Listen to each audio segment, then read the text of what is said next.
मैं गुरु स्तोत्रम से मैं सत्संग को आगे बढ़ाता हूँ।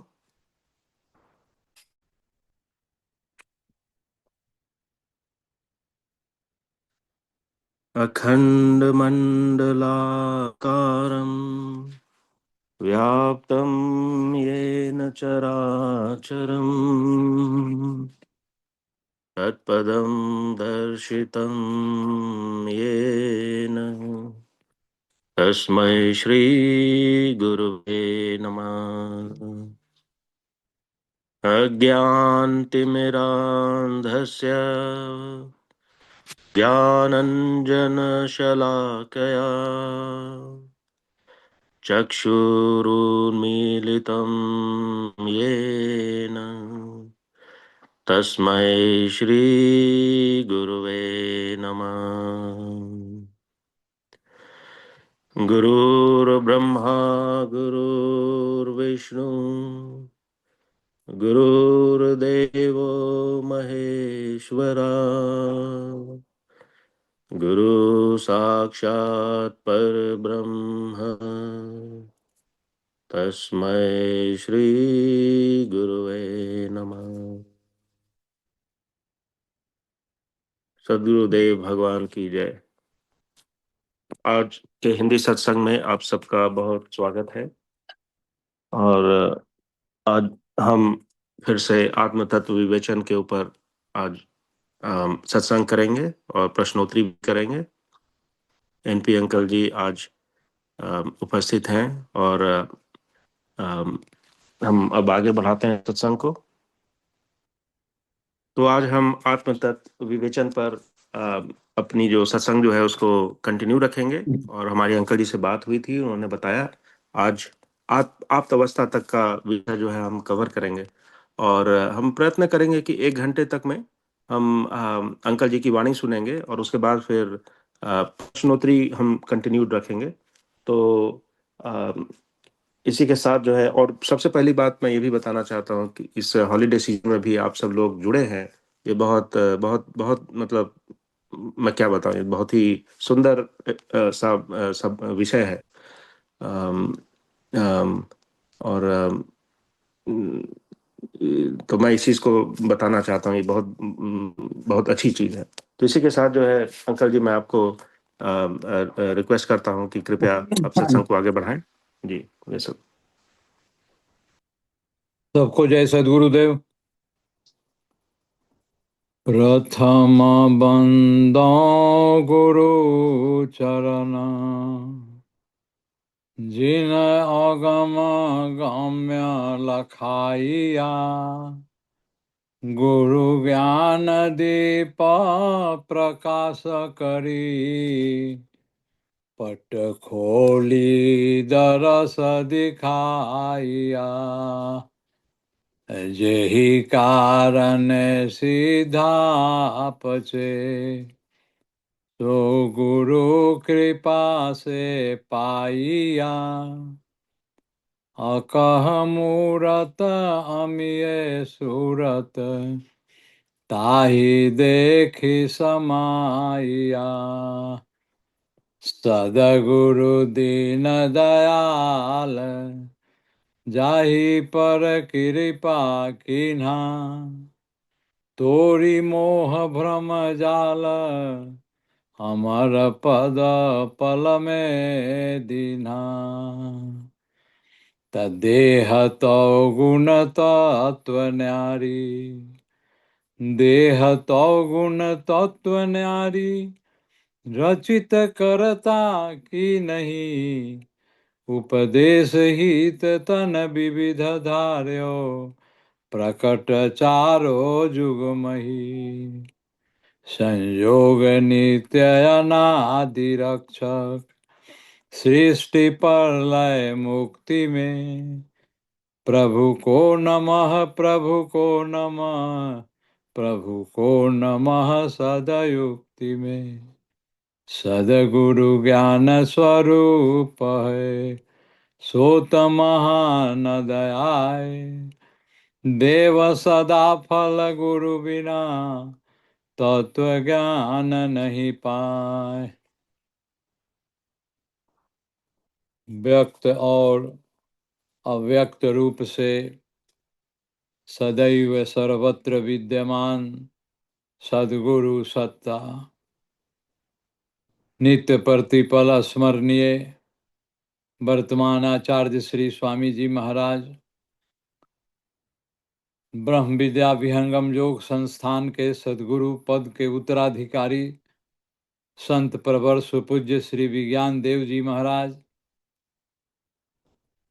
एवं ब्रह्म विद्या विहंगम योग के अंतर्राष्ट्रीय प्रचारक पूज्य श्रद्धेय श्री नामदेव जी महाराज तथा पूजनीय माता जी, सबके चरणों में कोटि कोटि प्रणाम, कोटि कोटि वंदन।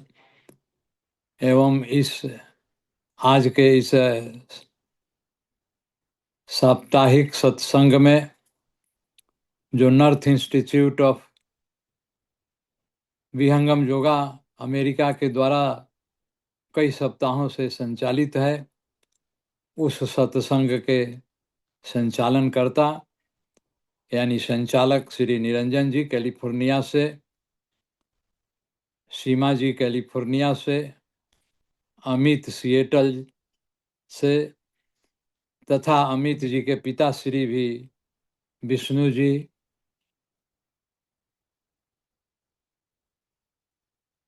भी सिएटल से ही हैं, अजय मोजार जी, राधा जी, ये सभी लोग न्यू जर्सी से हैं, ईशा जी, माया जी, अंचल वर्मा जी, नीतू सेठी जी, राहुल जी तथा इंडिया से भी कुछ हमारे गुरु भाई इस सत्संग में उपस्थित हैं।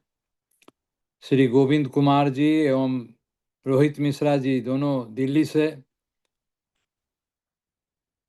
मिथिलेश सिंह जी भी हमारे परम आत्मीय गुरु भाई हैं, वह भी इंडिया से ही हैं। इन्होंने हमारे साथ पलामू में जिला में ब्रह्म विद्या के प्रचार में इनकी सहभागिता और कर्तव्य परायणता का मुझे काफ़ी सदा अनुभव होता रहा। और इनके समय में पलामू जिला में हमारे कार्यकाल में जब मैं वहाँ पर था तो कई कार्यक्रम भी हुए हैं, तो आज यह भी इस कार्यक्रम में उपस्थित हैं। सीताराम बाबू, हमारे पुत्रवत श्री विवेक चंपू, ये भी पटना से ही हैं। नीरू देवी भी पटना से या इंडिया से कहीं से हैं, जहाँ तक मुझे लगता है इंडिया से ही हैं कहीं से। आप निरंजन जी की बहन हैं। और इस तरह से अनेक नामों को मैं देख रहा हूँ। समय के अभाव में मैं सबका संबोधन करना संभव नहीं है, इसलिए मैं अब इस सत्संग की कड़ी को सबके प्रति अभिवादन व्यक्त करते हुए, सबको नमन करते हुए, सबको जय सद्गुरुदेव कहते हुए मैं अब इस सत्संग की कड़ी को आगे बढ़ाना चाहूँगा। पिछला सत्संग में हम लोगों ने आत्म तत्व विवेचन इसी विषय पर हम लोगों ने चर्चा किया था, और आज भी उसके कुछ अंश जो अभी रह गए हैं उस पर हम लोग विचार करेंगे। हम लोग आत्मा की अवस्थाओं का वर्णन कर रहे थे, और आत्मा की अवस्थाओं में 3 प्राकृतिक अवस्थाएं जो हैं, जागृत, स्वप्न और सुषुप्ति, इसकी भी चर्चा हम लोगों ने किया था। और 3 प्राकृतिक अवस्थाओं के अतिरिक्त जो आगे से तुरिया, तुरियातीत और आप्त अवस्था है, उसकी भी चर्चा हम लोगों ने किया था, लेकिन उसमें तुरियातीत और आप्त अवस्था शेष रह गया था। तुरिया की हम लोगों ने चर्चा अवश्य किया था। और देखिए, स्वामी जी ने इन अवस्थाओं के संबंध में एक बात कहा है कि जो प्राकृतिक अवस्थाएं हैं ये सहज रूप में सबको उपलब्ध है। ऐसा कोई मनुष्य प्राणी नहीं है जिसको ये प्राकृतिक अवस्थाएं प्राप्त नहीं हो। प्राकृतिक अवस्थाएं सबसे पहले प्राप्त होती हैं और सहज रूप में प्राप्त रहती हैं, और इन्हीं अवस्थाओं में जो जीवात्मा रहता है वह बंधन में रहता है। बंधन में यही 3 अवस्थाओं में रहने के कारण जीव रहता है, और इन 3 अवस्थाओं में स्वामी जी कहते हैं कि यह बंधन की अवस्था क्यों रहती है, क्योंकि जीव जो है, आत्मा है, जो जीवात्मा है, वह अपने स्वरूप को भूले रहता है, भूला रहता है। उसका जो शुद्ध स्वरूप है, वह जो एक चेतन प्राणी है। संसार में 2 ही तरह की वस्तुएं होती हैं, चेतन और जड़। तो जीवात्मा को इस बात का कभी अनुभव हो ही नहीं पाता है कि वह एक चेतन है। इसका अपना स्वरूप वही से चेतन है, जिसको सहज स्वरूप कहते हैं। ये उस स्वरूप को भूले रहता है, और जब तक अपना स्वरूप का विस्मरण रहता है, तभी तक जीवात्मा बंधन में रहती है। स्वामी जी ने बंधन का परिभाषा लिखा, निज स्वरूप को भूल कर करे देह अभिमान। जैसे ही निज स्वरूप का विस्मरण हुआ कि अपने देह का अभिमान जागृत हो जाता है। जैसे ही निज स्वरूप का विस्मरण हुआ, यानी जी आत्मा भूल गई अपने चेतन स्वरूप को, वैसे ही ये बंधन में आ जाती है। और इसमें क्या होता है कि देखिए, बहुत सूक्ष्म बात है। अपने स्वरूप के प्रति स्वामी जी कहते हैं, किस तरह से शब्द को मैं स्वरवेद में वर्णन किए कि अपने स्वरूप के प्रति जीवात्मा के अंदर ममत्व समाप्त हो जाता है। ममत्व शब्द का स्वामी जी ने प्रयोग किया कि अपने स्वरूप के प्रति जो एक ममत्व होता है, वह जीवात्मा के अंदर समाप्त रहता है। और तब ममत्व किसके प्रति रहता है? ममत्व देह के प्रति रहता है। जो यह देह मिलता है संसार में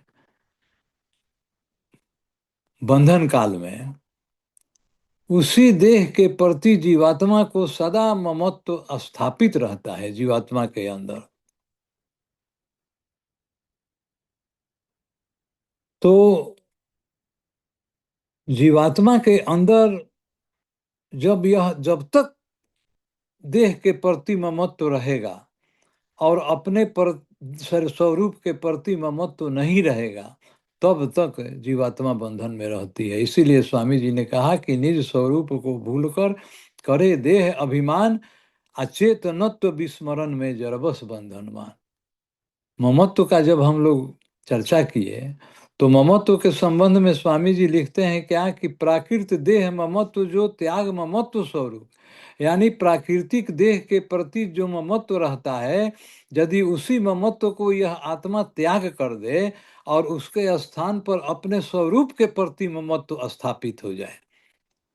ममत्व दोनों हालत में है, बंधन की भी हालत में है और मुक्ति की भी हालत में। जब बंधन से मुक्त हो जाता है, तो दोनों स्थितियों में जीव के अंदर ममत्व है। लेकिन अंतर सिर्फ इस बात का है कि बंधन में अपने देह के प्रति ममत्व रहता है, और मुक्ति में वही ममत्व जो है अपने स्वरूप के प्रति स्थापित हो जाता है। जो अपने स्वरूप के प्रति ममत्व नहीं था बंधन में, वही ममत्व जो है अपने स्वरूप के प्रति हो जाता है, और देह के प्रति ममत्व समाप्त हो जाता है। तो स्वामी जी मुक्ति का इतना अच्छा परिभाषा लिखे दोहा में, स्वरवेद में, कि इसको समझने में लगता है कि स्वामी जी ने बंधन और मुक्ति का बिल्कुल मतलब कंसेप्ट यहाँ पर क्लियर हो जाता है, बिल्कुल स्पष्ट। प्राकृत देह ममत्व जो अत्याग ममत्व स्वरूप, प्राकृत देह ममत्व जो अत्याग ममत्व स्वरूप, असंसृत दुख त्रैताप से छूटत मुक्त स्वरूप। ऐसा होने से आत्मा जो है आवागमन के त्रैताप से, आवागमन में क्या है? दैहिक, दैविक, भौतिक तापा, तीनों तरह के ताप हैं, तीनों तरह के दुख आवागमन में है। तो ये तीनों तरह के दुखों से छुटकारा मिल जाती है आत्मा को, आवागमन छूट जाता है और अपने मुक्त स्वरूप को प्राप्त कर लेता है। तो हम लोगों ने जो प्राकृतिक अवस्थाओं का वर्णन किया था, यह वह अवस्थाएं हैं जो बंधन में सबको सहज रूप से प्राप्त रहता है। लेकिन तुरिया तुरियातीत और आप्त अवस्था बंधन की स्थिति में वो अवस्था नहीं है। लेकिन इस अवस्था को प्राप्त करने के लिए प्राकृतिक अवस्थाओं को छोड़ना पड़ता है, प्राकृतिक अवस्थाओं का त्याग करना पड़ता है। लेकिन तुरिया तुरियातीत और आप्त अवस्था कैसे प्राप्त होगा? स्वामी जी कहते हैं कि यह योगाभ्यास से प्राप्त होगा। सहज रूप में तो तीनों अवस्थाएं प्राप्त हैं जो प्राकृतिक है, लेकिन इन तीनों प्राकृतिक अवस्थाओं के अतिरिक्त तुरिया तुरियातीत और आप्त अवस्था जो है, इसको प्राप्त करने के लिए वही योगाभ्यास की आवश्यकता है। और इसी योगाभ्यास में हम आप सारे संत समाज में सारे गुरु भाई जो हैं, शिष्य जो हैं स्वामी जी के, सभी इसी योगाभ्यास में लगे हुए हैं, प्राकृतिक अवस्था का त्याग करने के लिए, प्राकृतिक अवस्था से मुक्ति पाने के लिए और तुरिया तुरियातीत और आप्त अवस्था को प्राप्त करने के लिए।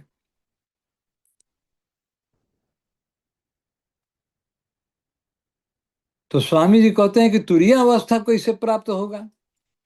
तो कहते हैं कि तीन अवस्था सहज है और तुरिया साधन हुए, मैंने साधन का अभ्यास करना पड़ेगा, साधन अभ्यास करना पड़ेगा। तीन अवस्था सहज है, तुरिया साधन हुए। अयोगीन ज्ञान विकास है, इसी में ज्ञान का विकास होता है। जो योगाभ्यासी है, जो योगी है, उसके ज्ञान का विकास जो होता है इन्हीं तीन अवस्थाओं में होता है। अशुद्ध रूप महसूस, सब तब अपना शुद्ध रूप जो है प्राप्त होता है।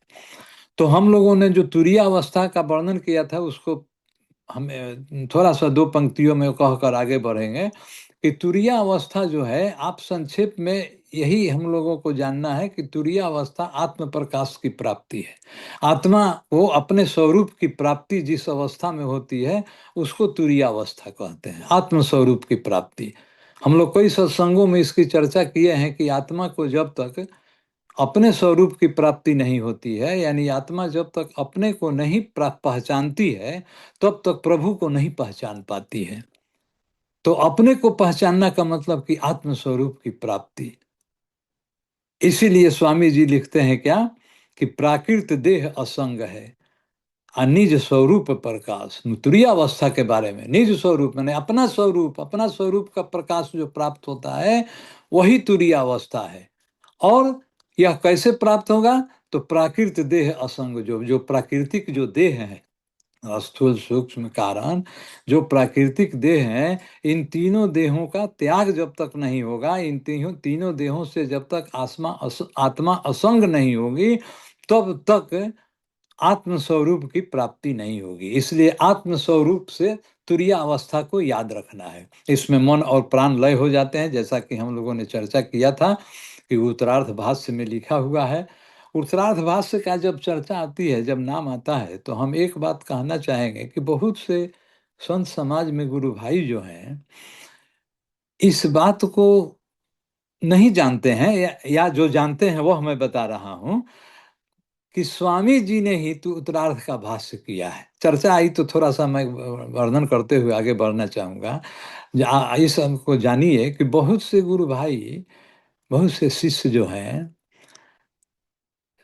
उत्तरार्ध को यही समझते हैं कि प्रथमाचार्य श्री ने इसका भाष्य किया है। नहीं, प्रथमाचार्य श्री ने उत्तरार्ध का भाष्य नहीं किया है। स्वामी जी प्रथमाचार्य श्री को स्वरवेद का जो कह कर गए थे कि आप अपने जीवन काल में स्वरवेद का भाष्य कर देंगे, नहीं तो स्वरवेद की भी दशा अन्य सदग्रंथों की तरह हो जाएगी, लोग मन और बुद्धि के आधार पर खींचातानी करके इसका भाष्य कर देंगे और इसका अर्थ लगाने लगेंगे, तो अर्थ का अनर्थ हो जाएगा।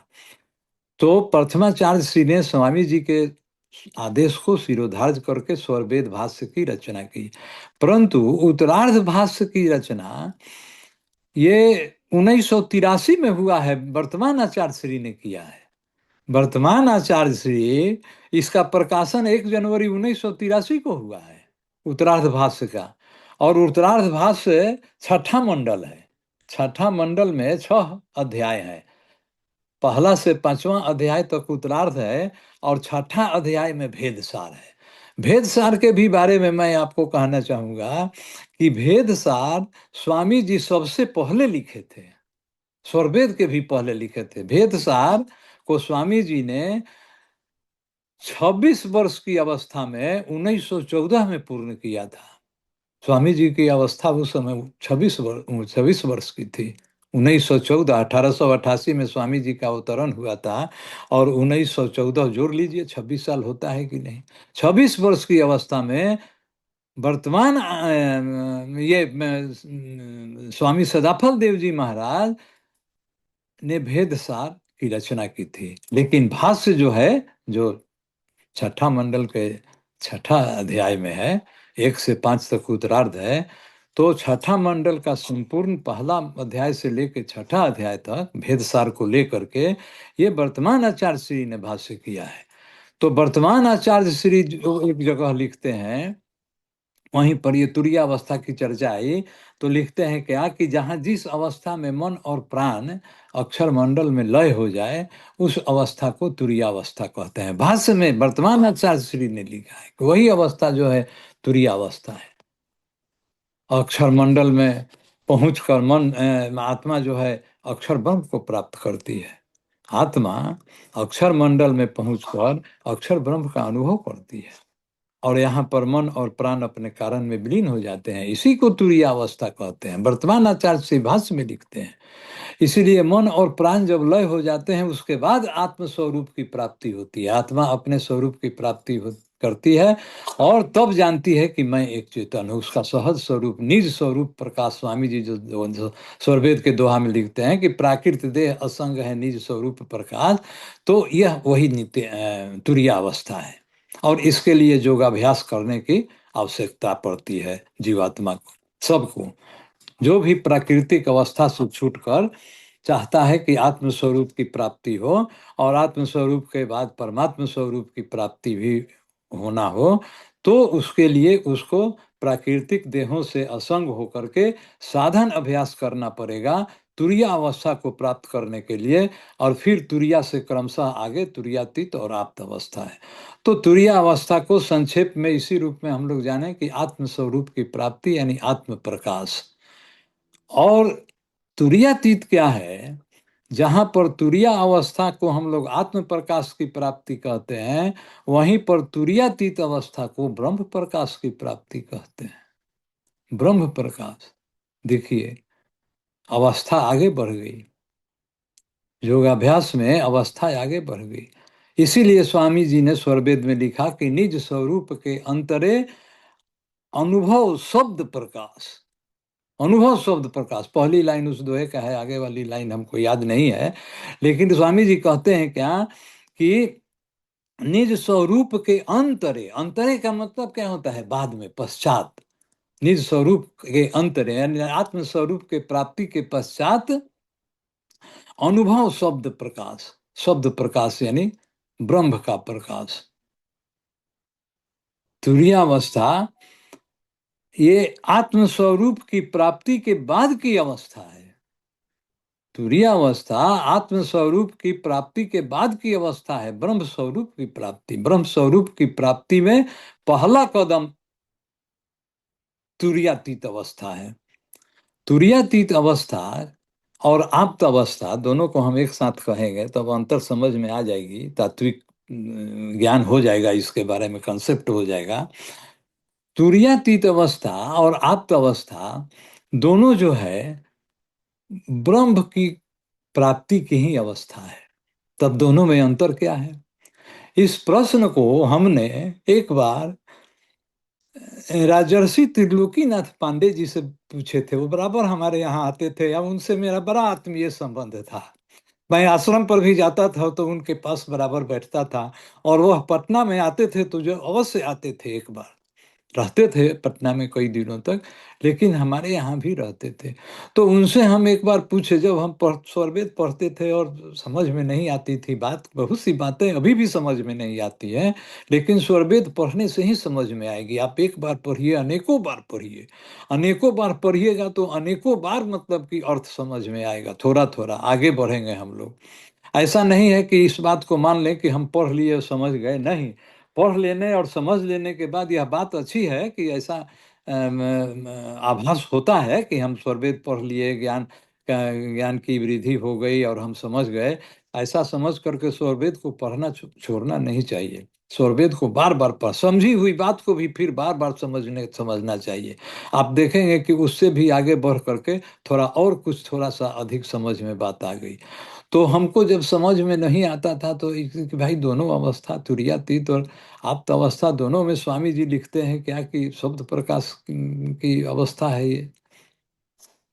तो अब हम पूछे कि दोनों में अंतर क्या है। तो उन्होंने कहा कि आप दोहा को नहीं पकड़ते हैं, दोहा में क्या लिखा हुआ है। तो हम कहे कि बाबा, दोहा को तो मैं पढ़ता हूँ लेकिन समझ में नहीं आती है बात, तभी मैं आपसे पूछ रहा हूँ। तो वो बोले कि देखिए, स्वामी जी जो तुरीयातीत अवस्था के बारे में लिखे हैं कि निज स्वरूप के अंतरे अनुभव शब्द प्रकाश, और आप्त अवस्था के बारे में लिखते हैं क्या कि शब्द अखंड समाधि है और सच्चिदानंद स्वरूप। शब्द अखंड समाधि, यहाँ पर आकर के आप्त अवस्था में समाधि की अवस्था प्राप्त होती है जीवात्मा को। शब्द अखंड समाधि है, समाधि की अवस्था प्राप्त होती है। और तुरीयातीत अवस्था में समाधि की अवस्था प्राप्त नहीं होती है। तुरीयातीत अवस्था में शब्द का यानी ब्रह्म का प्रकाश यानी ब्रह्म का अनुभव होता है। तो फिर मैंने पूछा कि दोनों का मतलब समझ में नहीं आता है, आप कैसे हम इसको समझेंगे, हम डिफरेंशिएट करिए, किस तरह से करिए। तो उन्होंने बड़ा अच्छा उदाहरण दे करके हमको समझाया था। मैं आज आपको शेयर करना चाहूँगा उनकी बातों को कि कैसे वो हमको उदाहरण दे करके समझा दिए थे। मैं भी कहूँगा तो आप लोग भी समझ जाएंगे।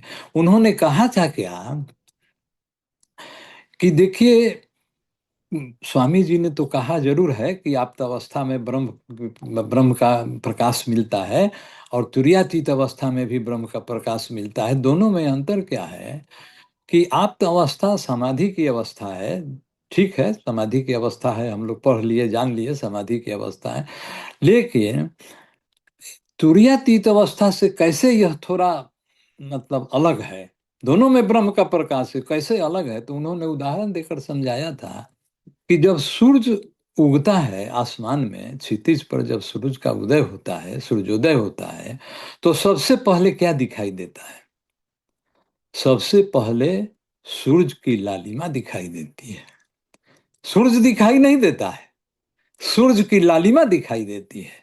सूरज की लालिमा देखने से ही हम लोग जान जाते हैं कि आज सूरज निकलने वाला है, आज सूरज को हम लोग देखेंगे। सूरज का पूर्ण प्रकाश सूरज की लालिमा के बाद आता है। सूरज का पूर्ण प्रकाश जब दिन आगे चढ़ता है, समय आगे बढ़ता है, तो लालिमा समाप्त हो जाती है और सूरज जो है पूर्ण रूप से भासित होने लगता है आसमान में।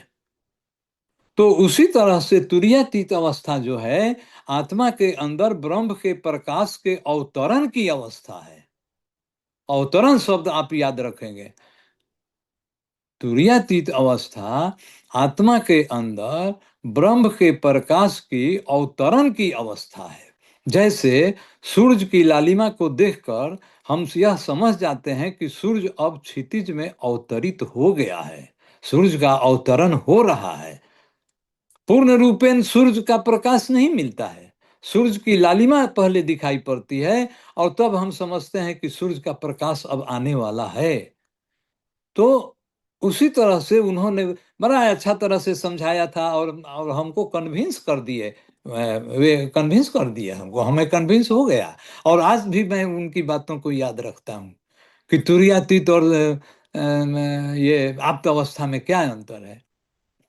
आप्त अवस्था में और तुरीयातीत अवस्था में यही अंतर है कि तुरीयातीत अवस्था में ब्रह्म का प्रकाश का अवतरण जीवात्मा के अंदर होने लगता है, या ऐसे कहिए कि आत्मा के अंदर ब्रह्म जो है उसका प्रकाश अवतरित होने लगता है। अवतरित होने वाला, अवतरण से हम लोग क्या समझते हैं कि अवतरित होने वाला, पूर्ण रूपेण उसका प्रकाश मिलेगा कुछ समय के बाद। तो कुछ समय के बाद वही जो समाधि की अवस्था, जो पूर्ण रूपेण ब्रह्म का जो पूर्ण ज्ञान, पूर्ण प्रकाश जीवात्मा के अंदर उतर जाता है, वही समाधि की अवस्था है। आत्मा पूर्ण रूप से ब्रह्म के पूर्ण ज्ञान को प्राप्त कर लेती है। जैसे समाधि की अवस्था क्या है, देखिए समाधि की अवस्था आप इससे समझिए कि जैसे कपड़ा को हम लोग पानी में डाल देते हैं, कपड़ा को हम लोग पानी में डाल देते हैं, तो कपड़ा जो है, कपड़ा के अंदर जल जो है उसके कण कण में समा जाता है, कण कण में समा जाता है। यानी कि जल जो है कपड़े में पूर्ण रूप से समावेशित हो जाता है, पूर्ण रूप से समावेशित हो जाता है।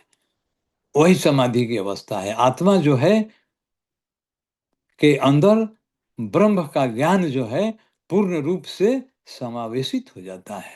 आत्मा पूर्ण हो जाती है, पूर्ण ज्ञान हो जाता है आत्मा को, आत्मा को पूर्ण ज्ञान हो जाता है। और ज्ञान का स्रोत कौन है? ज्ञान का स्रोत आत्मा है, ये परमात्मा है। सारा संसार का ज्ञान जो है परमात्मा से निःसृत हुआ है। हम लोग स्वरवेद में प्रथम मंडल का प्रथम दोहा जो है, सत्य असत्य से अलग, उसके आगे वाला जो दूसरा और तीसरा दोहा है, उसको क्या हम लोग कैसे गाते हैं? गाते हैं ना कि परमानंद महान है, शब्दानंद स्वरूप, अपरिछिन्न सागर भया, अमृत तत्व अनूप, चित चेतन सत्ता रहे। उसके पहले वाला दोहा है, चित चेतन सत्ता रहे, ज्ञान असीम अनंत, और ज्ञान योनि में पूर्ण है, ज्ञान योनि में पूर्ण है, चित स्वरूप भगवान। हम लोग रात दिन गाते हैं, पढ़ते हैं। ज्ञान योनि में पूर्ण है, योनि कहते हैं जहां से, जैसे जहां से जो चीज निकलता है उस उद्गम स्थान को योनि कहते हैं। ज्ञान की योनि है परमात्मा, यानी सारे ज्ञान जो है सो परमात्मा से निःसृत होते हैं। और आत्म अवस्था में जीवात्मा के अंदर क्या होता है, ज्ञान, परमात्मा का पूर्ण ज्ञान जो है पूर्ण रूपेण उतर जाता है और समाधि की अवस्था आ जाती है। तो समाधि की अवस्था क्या है? जब समाधि की चर्चा हम लोग कर रहे हैं तो थोड़ा समाधि की भी चर्चा करना है। मन बांधे सो धारणा, शब्दाकार सो ध्यान, स्वामी जी स्वरवेद में लिखते हैं, वहां पर चलिए। मन बांधे सो धारणा, शब्दाकार सो ध्यान, अशब्द स्वरूप समाधि है परम तत्व विज्ञान। परम तत्व विज्ञान स्वामी जी कहते हैं। ढे स्वरूप ध्याता भया, ध्यान सो तत्व समाय, परमानंद समाधि है, सहज जोग रति हो। ये सब स्वामी जी स्वरवेद में ध्यान, धारणा, समाधि के कितना अच्छा से वर्णन किया है। धारणा क्या है? धारणा जो है, मन बांधे सो धारणा, जैसे किसी केंद्र पर हम अपने मन को स्थित करते हैं, मन को, इस चंचल मन को स्थिर करते हैं, वह धारणा है। धारणा क्या है? एक तरह से आप समझिए कि त्राटक है।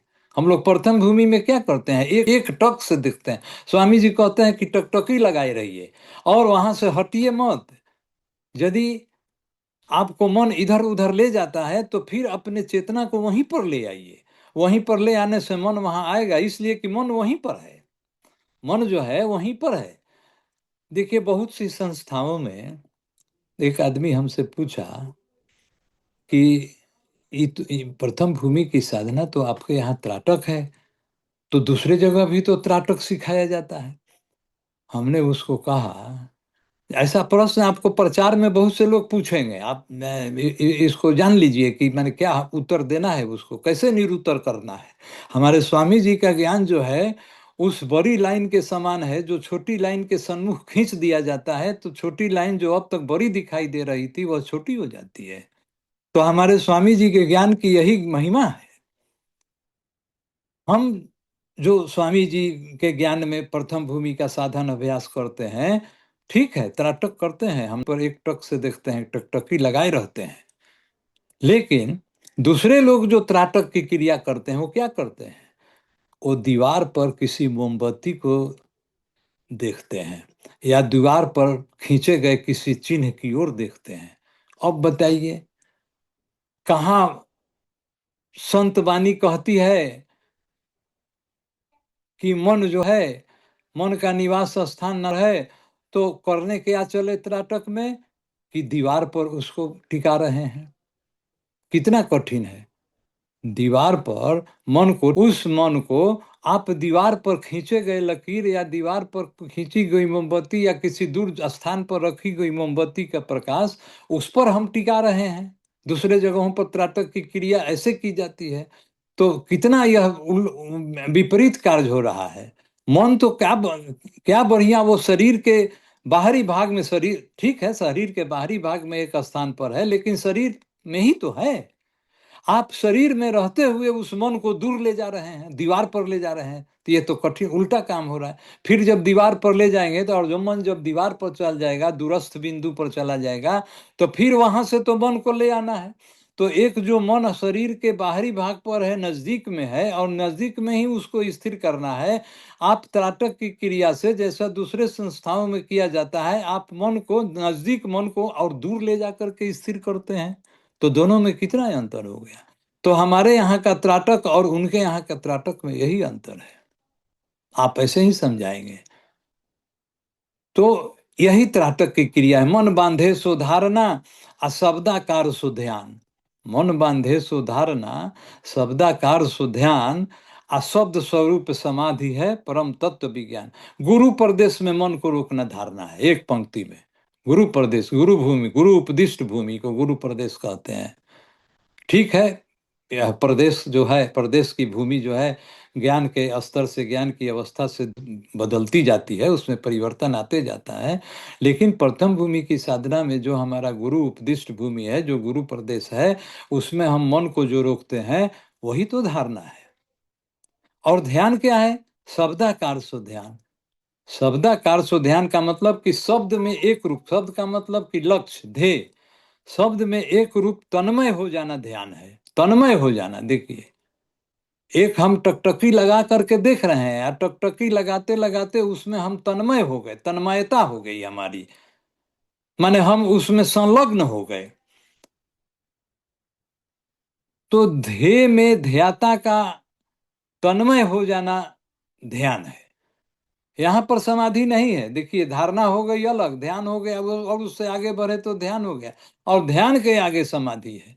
ध्यान जब समावेशित हो जाए, ध्यान ध्यान इस तरह से, ध्यान का स्वरूप समाप्त हो जाए, या इस तरह से कहिए कि ध्यान जो है समावेशित हो जाए, या ध्याता समावेशित हो जाए। ध्याता ध्येय में समावेशित हो जाए, मतलब उसमें बिल्कुल, मतलब बिल्कुल भीतर समा जाए। जैसे कपड़े के अंदर जल समा जाता है, उसी तरह से ध्याता जो है सो ध्येय में समा जाए, प्रवेश कर जाए, उसका स्वरूप बन जाए। भींगा हुआ कपड़ा और सूखा हुआ कपड़ा, दोनों का स्वरूप तो एक समान रहता है। दोनों को फैलाइए तो भींगा हुआ कपड़ा और सूखा हुआ कपड़ा का तो स्वरूप एक समान है। तो उसके स्वरूप को जल ने प्राप्त कर लिया, उसके स्वरूप को जल ने प्राप्त कर लिया। तो ध्याता जो है सो शब्द के स्वरूप में हो गया। इसीलिए स्वामी जी कहते हैं कि शब्द स्वरूप हो जाना समाधि है, परमानंद समाधि है। शब्द स्वरूप से, शब्द स्वरूप समाधि है परम तत्व विज्ञान। यही इस परम तत्व विज्ञान की महिमा है, और यही महती महिमा है ब्रह्म विद्या विहंगम योग की। तो इसीलिए अखंड जो समाधि है, स्वामी जी कहते हैं कि तुरीयातीत अवस्था, फिर पुनः हम लोग तुरीयातीत आप्त अवस्था पर चलें।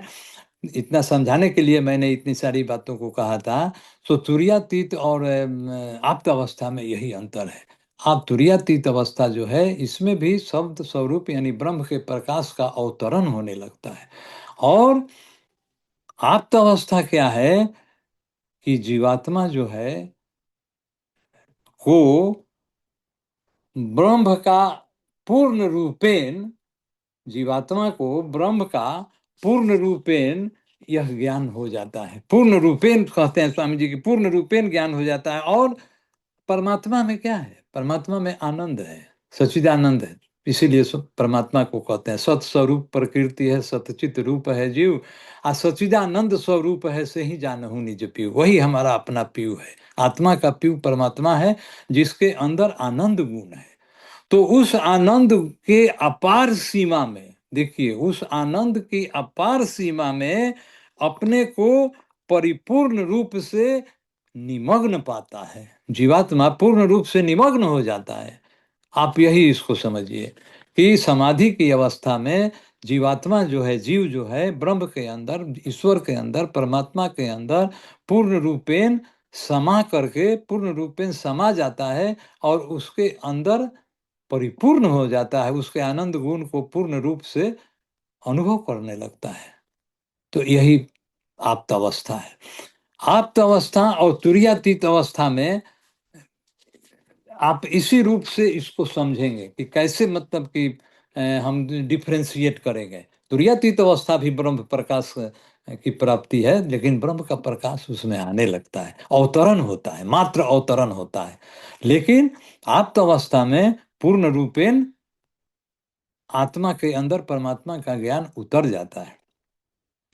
देखिए, हम लोग एक स्वरवेद में एक दिन चर्चा कर रहे थे दोहा का। वो दोहा है क्या कि प्रकृति संबंधित जीव का शुद्ध जीव का ज्ञान। दोहा हम बता रहे हैं, सुनेंगे आप लोग।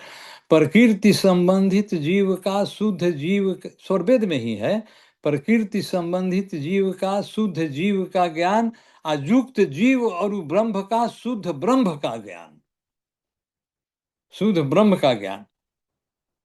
तो इस दोहे में, इसको मैं तुरीयातीत आप्त अवस्था और ये प्राकृतिक अवस्थाओं से मैं आपको कैसे कंपैरिजन करके समझना है। स्वामी जी लिखते हैं क्या कि प्रकृति संबंधित जीव का एक ज्ञान जो है, ज्ञान की भूमि से ही, ज्ञान के भेद से ही, ज्ञान की भूमि से ही उसमें अंतर होते चला जाता है। प्राकृतिक ज्ञान, शुद्ध जीव का ज्ञान, प्रकृति मिश्रित ज्ञान, शुद्ध ब्रह्म का ज्ञान, ब्रह्म और जीव का मिश्रित ज्ञान। ये स्वामी जी ऐसा स्वरवेद में लिखे हैं कि ज्ञान कैसे कैसे आगे बढ़ता है, इसको देखिए। प्राकृतिक ज्ञान, इसीलिए इसीलिए मैं कहता हूं कि अध्यात्म के विषयों का उत्तर यदि कोई देता है और अपने स्तर से देता है तो उसको भी गलत नहीं मानना चाहिए। क्योंकि इसलिए नहीं मानना चाहिए कि भाई उत्तर देने वाला जो है उसका जिस स्तर का ज्ञान होगा उसी स्तर का न वह बताएगा। तो जब प्राकृतिक ज्ञान का स्तर से वह बात करेगा तो वह प्राकृतिक ज्ञान की बात करेगा, प्राकृतिक स्तर से आपके प्रश्न का उत्तर देगा, वह भी सही है। तो इसलिए प्रकृति संबंधित जीव का, जीव के अंदर प्राकृतिक ज्ञान है, जागृत, स्वप्न, सुषुप्ति, क्या है, तीन अवस्थाएं प्राकृतिक अवस्थाएं हैं। और फिर आगे कहते हैं क्या कि प्रकृति संबंधित जीव का शुद्ध जीव का ज्ञान। शुद्ध जीव का ज्ञान जो है, माने जब उसको आत्म स्वरूप की प्राप्ति हो गई, वह उस स्वरूप से बोलेगा, उस तरह से बोलेगा। अयुक्त जीव और ब्रह्म का, ब्रह्म और जीव का मिश्रित ज्ञान, जब ऐसा आगे आत्मा के अंदर ब्रह्म का प्रकाश उतर जाएगा तो उस ज्ञान के स्तर से वह किसी भी प्रश्न का जवाब देगा। अशुद्ध ब्रह्म का ज्ञान, जब शुद्ध ब्रह्म का ज्ञान उसके अंदर उतर जाएगा तो उसके प्रश्न का उत्तर जो है उस तरह से होगा। तो इस तरह से जिसको जैसा ज्ञान का स्तर रहता है वह उसी तरह से प्रश्नों का उत्तर देता है। इसीलिए हम लोगों को जो भी व्यक्ति जिस तरह से कहता है, आप उसकी को आप सही मानिए। पहले आप यह देख लीजिए कि उसके अंदर ज्ञान का स्तर क्या है, किस स्तर से वह व्यक्ति बोल रहा है। प्राकृतिक ज्ञान के स्तर से बोल रहा है कि शुद्ध जीव का ज्ञान उसको है, उस स्तर से बोल रहा है। युक्त जीव और ब्रह्म का, ब्रह्म और जीव के मिश्रित ज्ञान के स्तर से बोल रहा है कि शुद्ध ब्रह्म का ज्ञान, ब्रह्म का, शुद्ध ब्रह्म का ज्ञान जो उसके अंदर उतर गया वहाँ से बोल रहा है। तो कहीं से भी बोल रहा है, बोल तो रहा है। इसलिए जिस स्तर से वह, जिस स्तर का ज्ञान रहेगा उसी स्तर से वह बोलेगा। तो इसीलिए हम लोग कहते हैं क्या कि समाधि की अवस्था में अखंड शब्द, अखंड समाधि है, सच्चिदानंद स्वरूप। स्वामी जी स्वरवेद में लिखते हैं आप्त अवस्था के बारे में कि यह अखंड समाधि की अवस्था है। समाधि की चर्चा अभी हम लोगों ने किया कि समाधि की अवस्था में ज्ञान कैसे होता है। तो इसी आप्त अवस्था में जो समाधि की अवस्था प्राप्त होती है, स्वामी जी स्वरवेद में एक बात लिखे हैं देखिए यहाँ समाधि किया गई। समाधि भी दो तरह की होती है। बहुत से लोग पूछते हैं कि समाधि, अखंड समाधि क्या है। तो अखंड समाधि और सहज समाधि दो तरह की समाधि होती है।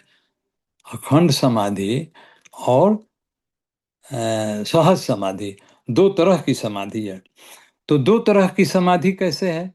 तो देखिए अखंड समाधि में और सहज समाधि में अंतर है। हम लोगों के स्वामी, हम एक दिन और चर्चा किए थे इस बात का कि अखंड समाधि और किसी गुरु भाई ने प्रश्न किया था, तो हमने चर्चा किया था इसका कि अखंड समाधि में अर्थ स्वामी जी किस अवस्था में रहते हैं। स्वामी जी जो रहते हैं सहज समाधि में रहते हैं। हम लोगों के स्वामी जी वर्तमान आचार्य श्री सहज समाधि में रहते हैं। तो सहज समाधि में क्या होता है कि एक में बिना चेष्टा के योगी संसार के कार्य व्यवहार को करते रहता है, बिना चेष्टा के, चेष्टा रहित होकर के। यानी इसमें चेष्टा रहित की अवस्था होती है। और अखंड समाधि में ये चेष्टा युक्त अवस्था है। यानी संसार को समझने के लिए योगी को चेष्टा जो सहज समाधि में करना, बिना चेष्टा के उस संसार के कार्य व्यवहार को करता है, उसमें चेष्टा करना पड़ेगा, जो कि वह संभव नहीं है अखंड समाधि में। अखंड समाधि में वह संभव नहीं है। अखंड समाधि में जो है वह चेष्टा, एक चेष्टा युक्त है और एक चेष्टा रहित है। तो अखंड समाधि और सहज समाधि में यही है कि अखंड समाधि में वह परमात्मा को सदा अनुभव करते रहता है। जब तक वह अखंड समाधि में रहेगा तब तक संसार से उसको कोई लेना देना नहीं है। और सहज समाधि में क्या है कि उसकी चेतना परमात्मा से सतत हमेशा सदैव जुटी रहती है, और वह अपने शारीरिक कारणों से, इंद्रियों से संसार के भी कार्य व्यवहार को करता है, समझता है, सब कुछ अनुभव करता है, संसार को भी अनुभव करता है, परमात्मा को भी अनुभव करता है। तो ये सहज समाधि है। अखंड समाधि सहज समाधि के जैसा नहीं है, लेकिन समाधि तो है, लेकिन समाधि तो है। इसीलिए स्वामी जी ने लिखा कि शब्द अखंड समाधि है, सच्चिदानंद स्वरूप। स्वामी जी आप अवस्था की परिभाषा दिए हैं कि सहज अखंड समाधि है, सच्चिदानंद स्वरूप। तो यही अखंड समाधि और सहज समाधि में अंतर है, और आप्त अवस्था यही है। अब देखिए हम लोग आप्त अवस्था का थोड़ा सा चर्चा करेंगे अब यहाँ पर। निरंजन जी ने कहा कि आज आप्त अवस्था तक ही चर्चा होगा। तो आप्त अवस्था की चर्चा हम लोग करते समय ये करेंगे कि देखिए आप्त अवस्था में क्या होता है। आप्त अवस्था में अभी हम लोग कहें ना कि आप्त अवस्था में जोगी जो है सो पूर्ण ब्रह्म के प्रकाश को अपने अंदर प्राप्त करने लगता है। तो आप्त अवस्था में एक और उदाहरण से स्वामी जी स्वरवेद में इसको समझाए हैं, लोहा और अग्नि से। परे अग्नि प्रज्वलित में लोहा अग्नि स्वरूप, आप इस तरह से समझिए। परे अग्नि प्रज्वलित में लोहा अग्नि स्वरूप, अपृथक रहे होवे नहीं तिमि जीव ब्रह्म स्वरूप। तो जैसे लोहा जो है को अग्नि में आप डाल दीजिए, अग्नि में जब हम उसको डाल देते हैं तो क्या होता है, अग्नि के स्वरूप को धारण कर लेता है, अग्नि के स्वरूप को धारण कर लेता है। और अग्नि के स्वरूप को धारण करके अग्नि के समान हो जाता है। लोहा अग्नि के स्वरूप को धारण करके अग्नि के स्वरूप हो जाता है। लेकिन जैसे ही आप लोहा को अग्नि से अलग करते हैं तो लोहा अपने स्वरूप में आ जाता है, लोहा अपने स्वरूप में आ जाता है। तो समाधि की अवस्था जो है, आप्त अवस्था कहिए, अब हम लोग समाधि की अवस्था को छोड़ देंगे, अब हम लोग बराबर आप्त अवस्था का बात करेंगे। आप्त अवस्था या सब आप समाधि की अवस्था ही तो आप्त अवस्था है। तो हम लोग जो छह अवस्थाएं हैं, जो अंतिम में जो छठी अवस्था है आप्त अवस्था, उसका हम लोग वर्णन करेंगे। तो अब इसको थोड़ा सा वर्णन करने के पहले हम लोग ऐसे समझें कि देखिए आत्मा और परमात्मा में क्या अंतर है, आत्मा और परमात्मा में क्या अंतर है। आत्मा जो है अणु है और परमात्मा विभू है। दोनों चेतन प्राणी है, दोनों चेतन है, जाति से दोनों चेतन है। लेकिन आत्मा अणु है और परमात्मा विभू है। विभू का मतलब कि सर्वदेशीय, सब जगह व्याप्त है, ओमनी प्रेजेंट। और अणु का मतलब एक देशीय, कन्फाइंड टू वन प्लेस, एक ही स्थान पर रहेगी। इसलिए यह शरीर में ही रहती है, सब जगह नहीं रहती है। शरीर में रह करके और इसकी जो सुरति जो है संसार में कार्य करती है, शरीर के माध्यम से, मन के माध्यम से। तो इस तरह से आत्मा अणु है और परमात्मा विभू है। जब यह आत्मा परमात्मा से मिल जाती है तो आत्मा के अंदर परमात्मा के सारे गुण आ जाते हैं। जैसे आपको उदाहरण से इस तरह से समझिए कि हम लोग पुराने जमाने में रेडियो सुनते थे। पुराने जमाने में हम लोग रेडियो सुनते थे, तो रेडियो में हम लोग क्या करते थे, रेडियो में हम लोग ट्यूनिंग करते थे। वो ट्यूनिंग करते थे क्या कि उसके अंदर एक ऑसिलेटर होता था। जो इलेक्ट्रॉनिक्स या इलेक्ट्रिकल के विद्यार्थी होंगे हमारी बात को समझ जाएंगे ठीक से, जो नहीं भी समझेंगे मैं उनको समझाने का प्रयास कर रहा हूँ। रेडियो के अंदर एक ऑसिलेटर होता था। तो हम लोग जो ट्यूनिंग करते थे ना, तो उस ऑसिलेटर से वो फ्रीक्वेंसी जनरेट होता था। वो फ्रीक्वेंसी छोटी फ्रीक्वेंसी होती थी। और रेडियो स्टेशन से जो ब्रॉडकास्टिंग होता था समाचारों का, सूचनाओं का, वो बहुत हाई फ्रीक्वेंसी पर, मेगा हर्ट्ज पर मतलब कि उसका प्रसारण होता है। तो ट्यूनिंग से क्या करते हैं हम लोग कि उस छोटी फ्रीक्वेंसी को बड़ी फ्रीक्वेंसी से मिलाते थे। तो जब मिलाते थे ना, तो फ्रीक्वेंसी का ऐसा गुण था, और भी उसके अंदर विज्ञान का और सिद्धांत काम करता है, उतना डिटेल में नहीं जाना है। तो होता क्या था कि उस ट्यूनिंग से छोटी फ्रीक्वेंसी जो था बड़ी फ्रीक्वेंसी से मिल जाती थी। और बड़ी फ्रीक्वेंसी के अंदर जो कंटेंट्स जो थे, जो सूचनाएं जो थी, वह छोटी फ्रीक्वेंसी के अंदर आ जाती थी और रेडियो के ट्रांसमीटर के द्वारा हम लोग उसको साउंड के रूप में सुनते रहते थे। यही रेडियो, यही इसी प्रिंसिपल पर रेडियो काम करता था। तो आप्त अवस्था में जो जीवात्मा के अंदर ज्ञान होता है, आप इसको ये समझिए कि आत्मा जो है परमात्मा से जब मिल जाती है, ट्यूनिंग होता है, माने आत्मा और परमात्मा का ट्यूनिंग होता है, तो परमात्मा के जो सारे गुण है ना, वह आत्मा के अंदर आ जाते हैं। देखिए कैसा, मतलब कि यह अध्यात्म का सिद्धांत है, कैसा ईश्वर की व्यवस्था कही है इस तरह से कि जैसे ही जीव ईश्वर से मिल जाता है तो ईश्वर के सारे गुण जो है सो जीव के अंदर आ जाते हैं। और हम लोग कहे थे ना कि पूर्ण तत्व विज्ञान, तो यही ईश्वर का जो पूरा ज्ञान जो है आत्मा के अंदर आप्त अवस्था में उतर जाता है, आप्त अवस्था में उतर जाता है। यही समाधि की अवस्था है। हम लोग जो कहे थे ना कि पूर्ण रूप से ज्ञान जो है सो आत्मा के अंदर उतर जाता है, और आत्मा जो है सो परमात्मा के अंदर पूर्ण रूप से समा कर जाती है, समावेशित हो जाती है। उसका ज्ञान आत्मा के अंदर समावेशित हो जाता है, ऐसे भी कह सकते हैं। तो आत्मा के अंदर परमात्मा का ज्ञान आ जाता है। यहां तक आप मानिए, मान थोड़ा देर के लिए आपको हम सपोज करने, मानने के लिए कह रहे हैं कि परमात्मा के अंदर यदि अनंत गुण है, मान लीजिए कोई पूछता है कि परमात्मा के अंदर कितने ज्ञान है, तो परमात्मा के अंदर अनंत गुण है, तो ये अनंत गुण आत्मा के अंदर आ जाते हैं। जितना गुण परमात्मा के अंदर है उतने गुण आत्मा के अंदर आ जाते हैं। इसी को परम चैतन्य अवस्था कहते हैं, इसी को परम चैतन्य अवस्था कहते हैं। और यहाँ पर कुछ कुछ लोग इसको इस रूप में समझते हैं कि परमात्मा के अंदर आत्मा का लय हो जाता है, ऐसा लोग कहते हैं। हम लोगों के स्वामी जी के ज्ञान में ऐसा नहीं है। लेकिन दूसरे लोग, दूसरे मतावलंबी लोग, आप पढ़े गए चाहे जानेंगे उन वहाँ का बारे में कि वे लोग क्या कहते हैं। वे लोग कहते हैं क्या कि आत्मा का परमात्मा के अंदर लय हो जाता है। ऐसा हमारा ज्ञान स्वामी जी का नहीं कहता है।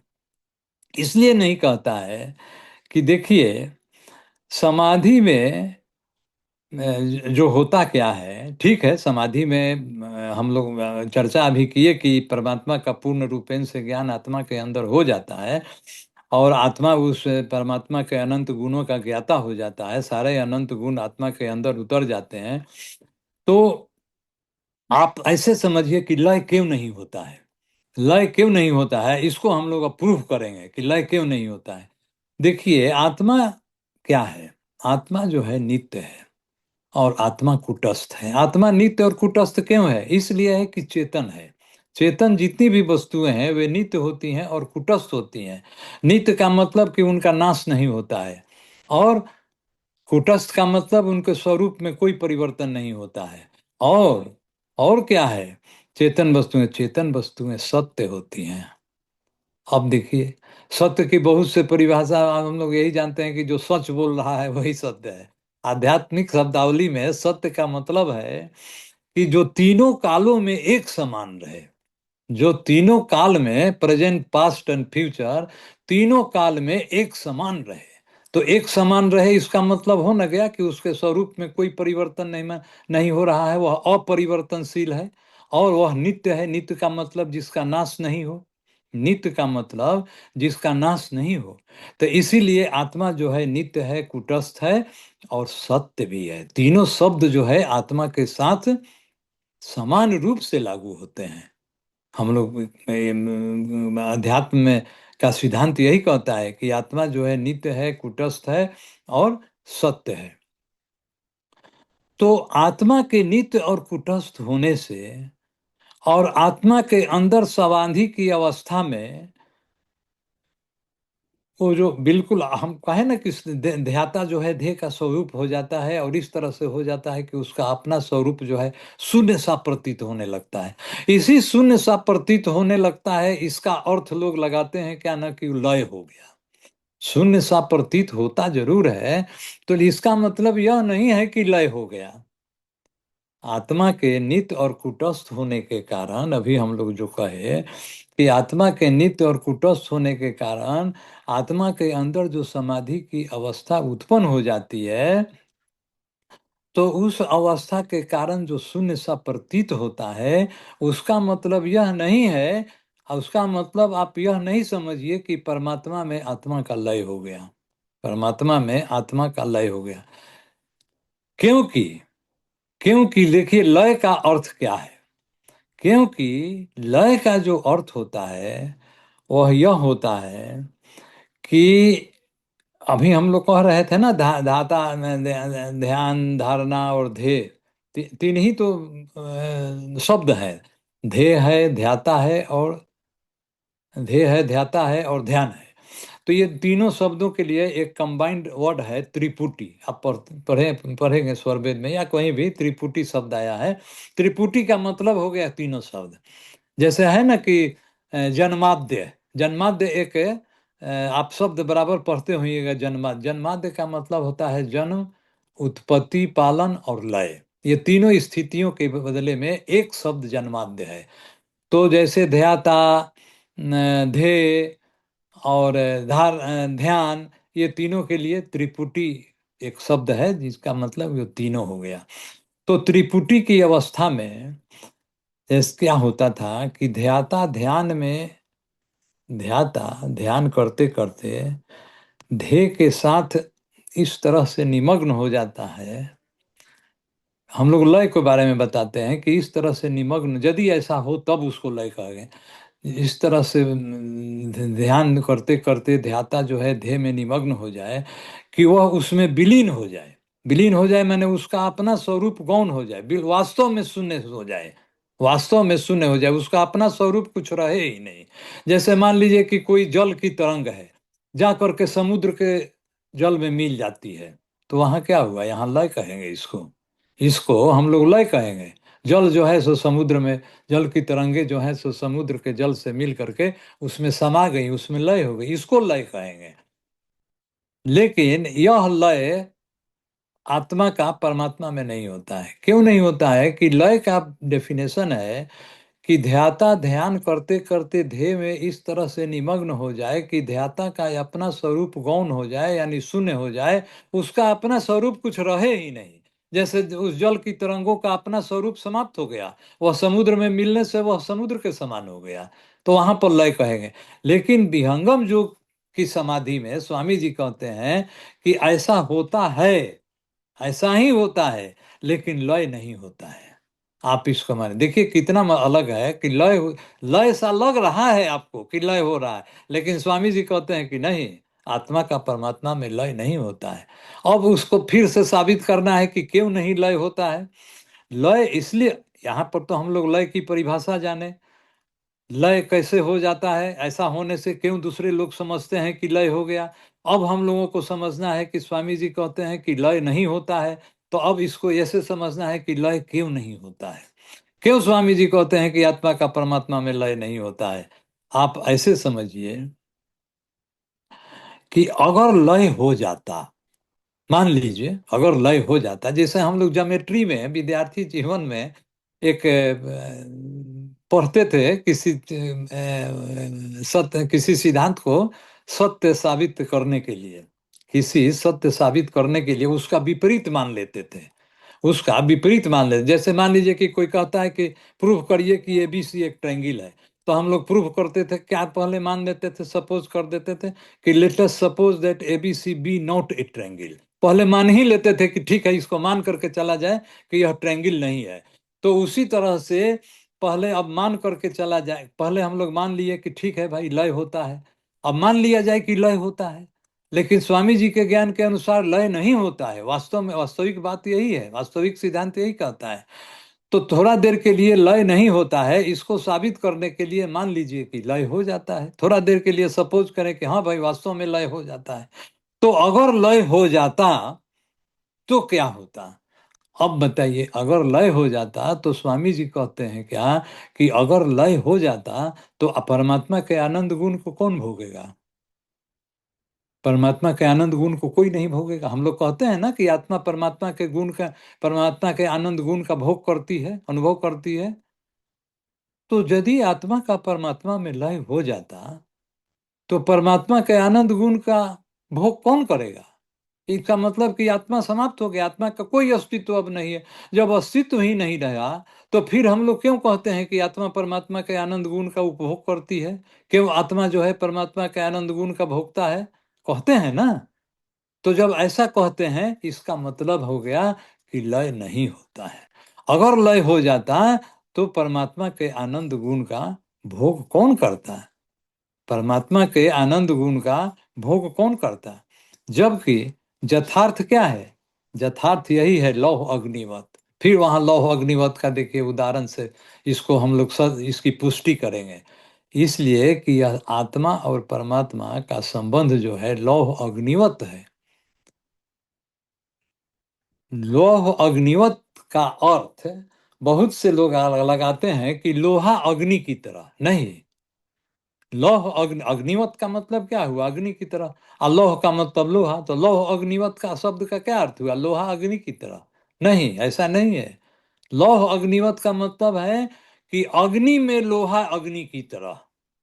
इसको इस तरह से सुधार करके आप कहिए, लौह अग्निवत का मतलब यह नहीं है कि लोहा अग्नि की तरह, इसका अर्थ यह है कि अग्नि में लोहा अग्नि की तरह, अग्नि में लोहा अग्नि की तरह। जब अग्नि में लोहा को डाला जाएगा तब वह अग्नि की तरह होगा। तो उसी तरह से जब परमात्मा में आत्मा का संबंध हो जाएगा, आत्मा और परमात्मा का मेल हो जाएगा, संधि हो जाएगा, तो आत्मा परमात्मा के समान हो तो जाएगी। लेकिन जिस तरह से लोहा को अग्नि से हटाने पर लोहा अपने स्वरूप में आ जाता है, उसी तरह से आत्मा परमात्मा से अलग होने पर अपने स्वरूप में आ जाएगी। अपना स्वरूप उसका क्या है, अपना स्वरूप नित्य है, कुटस्थ है, चेतन है, सत्य है। तो वह अपने स्वरूप में आ जाएगी जैसे ही वह परमात्मा से अलग होगी। तो इसीलिए कहा गया है क्या कि आत्मा और परमात्मा के मेल में आत्मा लौह अग्निवत तरीके से लौह अग्निवत तरीके से परमात्मा के साधर्म को प्राप्त कर। साधर्म मतलब क्या होता है? गुण और धर्म। साधर्म का मतलब होता है, साधर्म एक शब्द है हिंदी में जिसका अर्थ है, साधर्म शब्द अध्यात्म में बहुत बहुधा इसका उपयोग होता है। तो साधर्म का मतलब होता है गुण और धर्म, यानी परमात्मा के गुण और धर्म को स्वीकार कर लेती है, परमात्मा के जैसा हो जाती है, लेकिन परमात्मा नहीं होती है। परमात्मा नहीं होती है। आत्मा आत्मा है, परमात्मा परमात्मा है। परमात्मा भी आत्मा की तरह नहीं है, आत्मा भी परमात्मा की तरह नहीं है। तो अब होता क्या है? आत्मा और परमात्मा के मिलने से, स्वामी जी कहते हैं कि आत्मा और परमात्मा के मिलने से दो चेतन पदार्थ जब आपस में मिलते हैं तो वे एक जैसा हो जाते हैं, एक नहीं होते। एक और एक मिल करके एक जैसा, एक और एक मिल करके एक नहीं, एक और एक मिल करके दो नहीं, एक और एक मिल करके एक जैसा, एक जैसा हो जाते हैं। जीव जो है ब्रह्म के समान हो जाता है।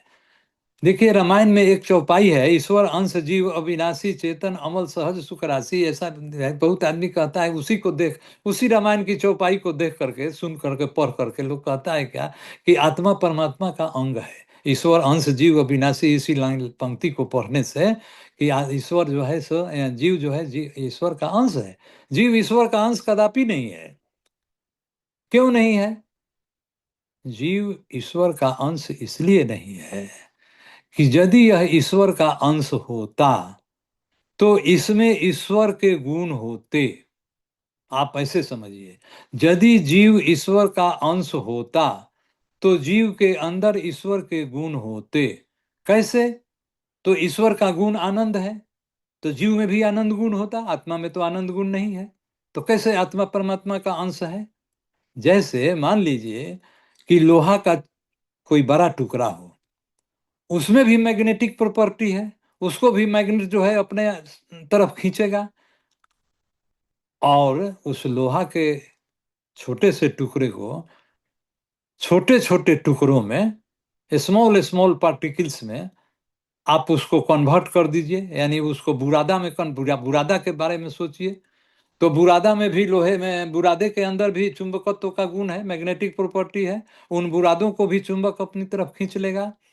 इसका मतलब कि उन बुरादों में वही गुण है जो लोहे के टुकड़े में है। तो आत्मा यदि परमात्मा, तो उस सेंस में वह बुरादा जो है उस लोहे के टुकड़े का अंश है।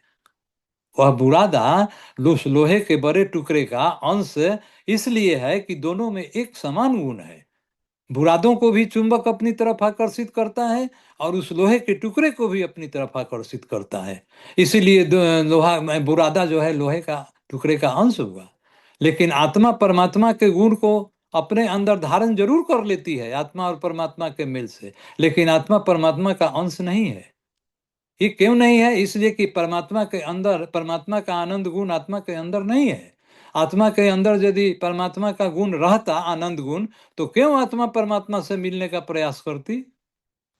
आत्मा परमात्मा से मिलने का प्रयास क्यों करती? क्यों ये योगाभ्यास हमको करना पड़ता? योगाभ्यास करने की क्या आवश्यकता थी जीवात्मा को? जीवात्मा के अंदर तो आनंद गुण है, परमात्मा का गुण है, परमात्मा के समान है। तो क्यों हम लोग परमात्मा से योग करेंगे? क्यों परमात्मा से आत्मा योग करेगी?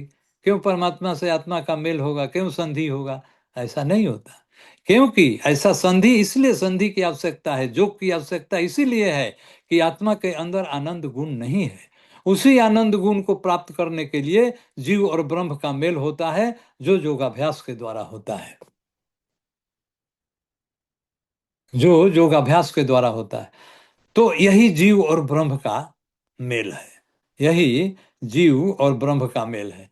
क्योंकि आत्मा जो है इसके अंदर अपना गुण है, परमात्मा के अंदर परमात्मा का गुण है। आत्मा जो है परमात्मा के आनंद गुण को, ठीक है, मेल करने से अपने में धारण कर लेती है, समान, परमात्मा के समान हो जाती है, लेकिन परमात्मा नहीं होती है। जीव जीव है, ब्रह्म ब्रह्म है। जीव ब्रह्म नहीं हो सकता है, ब्रह्म जीव नहीं हो सकता है। तो इसलिए दोनों चेतन सत्ताएं हैं, दोनों अलग अलग हैं। दो चेतन सत्ताएं जब आपस में मिलती हैं तो वहां का सिद्धांत है कि दोनों एक मिल करके एक जैसा हो जाएंगे, एक नहीं होगी। इसीलिए मैं कहता हूं विज्ञान की भाषा में कि एक और एक मिलकर यहाँ पर एक नहीं होते हैं, एक और एक मिलकर दो नहीं होते हैं, एक और एक मिलकर एक जैसा हो जाते हैं। तो यही आत्मा और परमात्मा के संधि का विज्ञान है। आत्मा परमात्मा के साथ युक्त नहीं रहने पर भी देखिए आत्मा परमात्मा, अब देखिए थोड़ा थोड़ा सा और निरंजन जी का हम समय लेंगे, निरंजन जी घबराएंगे नहीं। तो देखिए एक बात और मैं आपको कहना चाह, इसको और सिद्ध करने के लिए, दो स्थिति कितने तरह की होती है आत्मा की? दो ही तरह की तो होती है, बंधन और मुक्ति, बंधन और मुक्ति। और एक तरफ हम लोग कहते हैं क्या कि आत्मा का जो आत्मा नित्य है, कुटस्थ है, चेतन है, सत्य है, सब बात कहते हैं। यानी आत्मा का अपना स्वरूप अलग है, परमात्मा का, परमात्मा भी चेतन है, परमात्मा भी नित्य है, परमात्मा भी कुटस्थ है। थोड़ा सा अंतर जरूर है, ठीक है भाई, ये एक देशीय है, वह सर्वदेशीय है। वो ओमनी प्रेजेंट है, यह एक जगह एक देशीय है, एक जगह पर रहने वाला है। ये परमात्मा सर्वशक्तिमान है, आत्मा जो है अल्प शक्तिमान है। परमात्मा सर्वज्ञ है, आत्मा अल्पज्ञ है। ये सारे अंतर हैं, लेकिन सारे अंतरों के बावजूद आत्मा चेतन तो है, परमात्मा भी चेतन है। तो देखिए बंधन में क्या होता है, थोड़ा सा और हम इसको सिद्ध करेंगे कि कैसे एक जैसा हो जाता है। आत्मा परमात्मा के संधि से आत्मा और परमात्मा एक जैसा हो जाते हैं, जीव ब्रह्म एक जैसा हो जाते हैं, एक नहीं होते। तो इसको सिद्ध करने के लिए और थोड़ा सा तर्क युक्ति का आधार लीजिए कि हमारी स्थिति सब सामान्य स्थिति अभी हम लोगों की क्या है, हम लोग बंधन में हैं। तो बंधन में हम हैं तो हमारे शरीर के अंदर जीवात्मा है, आत्मा है, हम एक आत्मा है। तो वह आत्मा का अपना स्वरूप है, हर आत्मा का अपना स्वरूप है ना, चेतन स्वरूप है। तो हम अपने चेतन स्वरूप में स्थिर रहते हैं ना, बंधन की स्थिति में भी। ठीक है, हमारा संबंध प्रकृति से है, लेकिन हम अपना स्वरूप में तो स्थिर रहते हैं ना। प्रकृति से हमारा संबंध जरूर रहता है, लेकिन हम तो अपने स्वरूप में स्थिर हैं। तो हम प्रकृति के साधर्म को प्राप्त किए रहते हैं। प्रकृति का साधर्म, प्रकृति का गुण और धर्म हमारे आत्मा के अंदर समावेशित हो जाते हैं, तब ना हम संसार के कार्यों में व्यस्त रहते हैं और माया में पड़े रहते हैं, बंधन की स्थिति रहती है, अपना स्वरूप का विस्मरण हो जाता है। तो प्रकृति के साधर्म को हम लोग प्राप्त किए हुए हैं बंधन में। तो अब बताइए कि जब आत्मा परमात्मा के साथ आप्त अवस्था में, योगाभ्यास के फलस्वरूप आप्त अवस्था में मेल करती है, संधि करती है, तो परमात्मा के आनंद गुण आत्मा के अंदर आ जाते हैं, आत्मा परमात्मा मिलकर एक जैसा हो जाते हैं। तो आत्मा परमात्मा किसके साधर्म को प्राप्त करती है? वहाँ बंधन में प्रकृति के साधर्म को प्राप्त करती है, और मुक्ति में आप्त अवस्था में परमात्मा के साधर्म को प्राप्त करती है, परमात्मा के साधर्म को प्राप्त करती है। और वहां भी आत्मा का अपना स्वरूप है, नित्य चेतन कुटस्थ सत्य वहां भी है। तो अब ये बताइए कि बंधन से ही तो मुक्ति हुआ, तो बंधन में जब वह स्वरूप नहीं था तो मुक्ति में स्वरूप कहां से आ गया? बंधन में जब आत्मा का वह स्वरूप था ही नहीं, तो मुक्ति में वह नित्य चेतन कुटस्थ वाला स्वरूप कहां से आ गया? था तभी तो आया, था तभी तो आया। आप इसको इस रूप में समझिए। इसका मतलब क्या है कि आत्मा परमात्मा के जैसा हो जाती है, लेकिन परमात्मा नहीं होती है, परमात्मा नहीं होती है। जीव और ब्रह्म दोनों अलग अलग चेतन सत्ताएं हैं। हम लोगों को इस रूप मानना क्या है, जानना है इसको।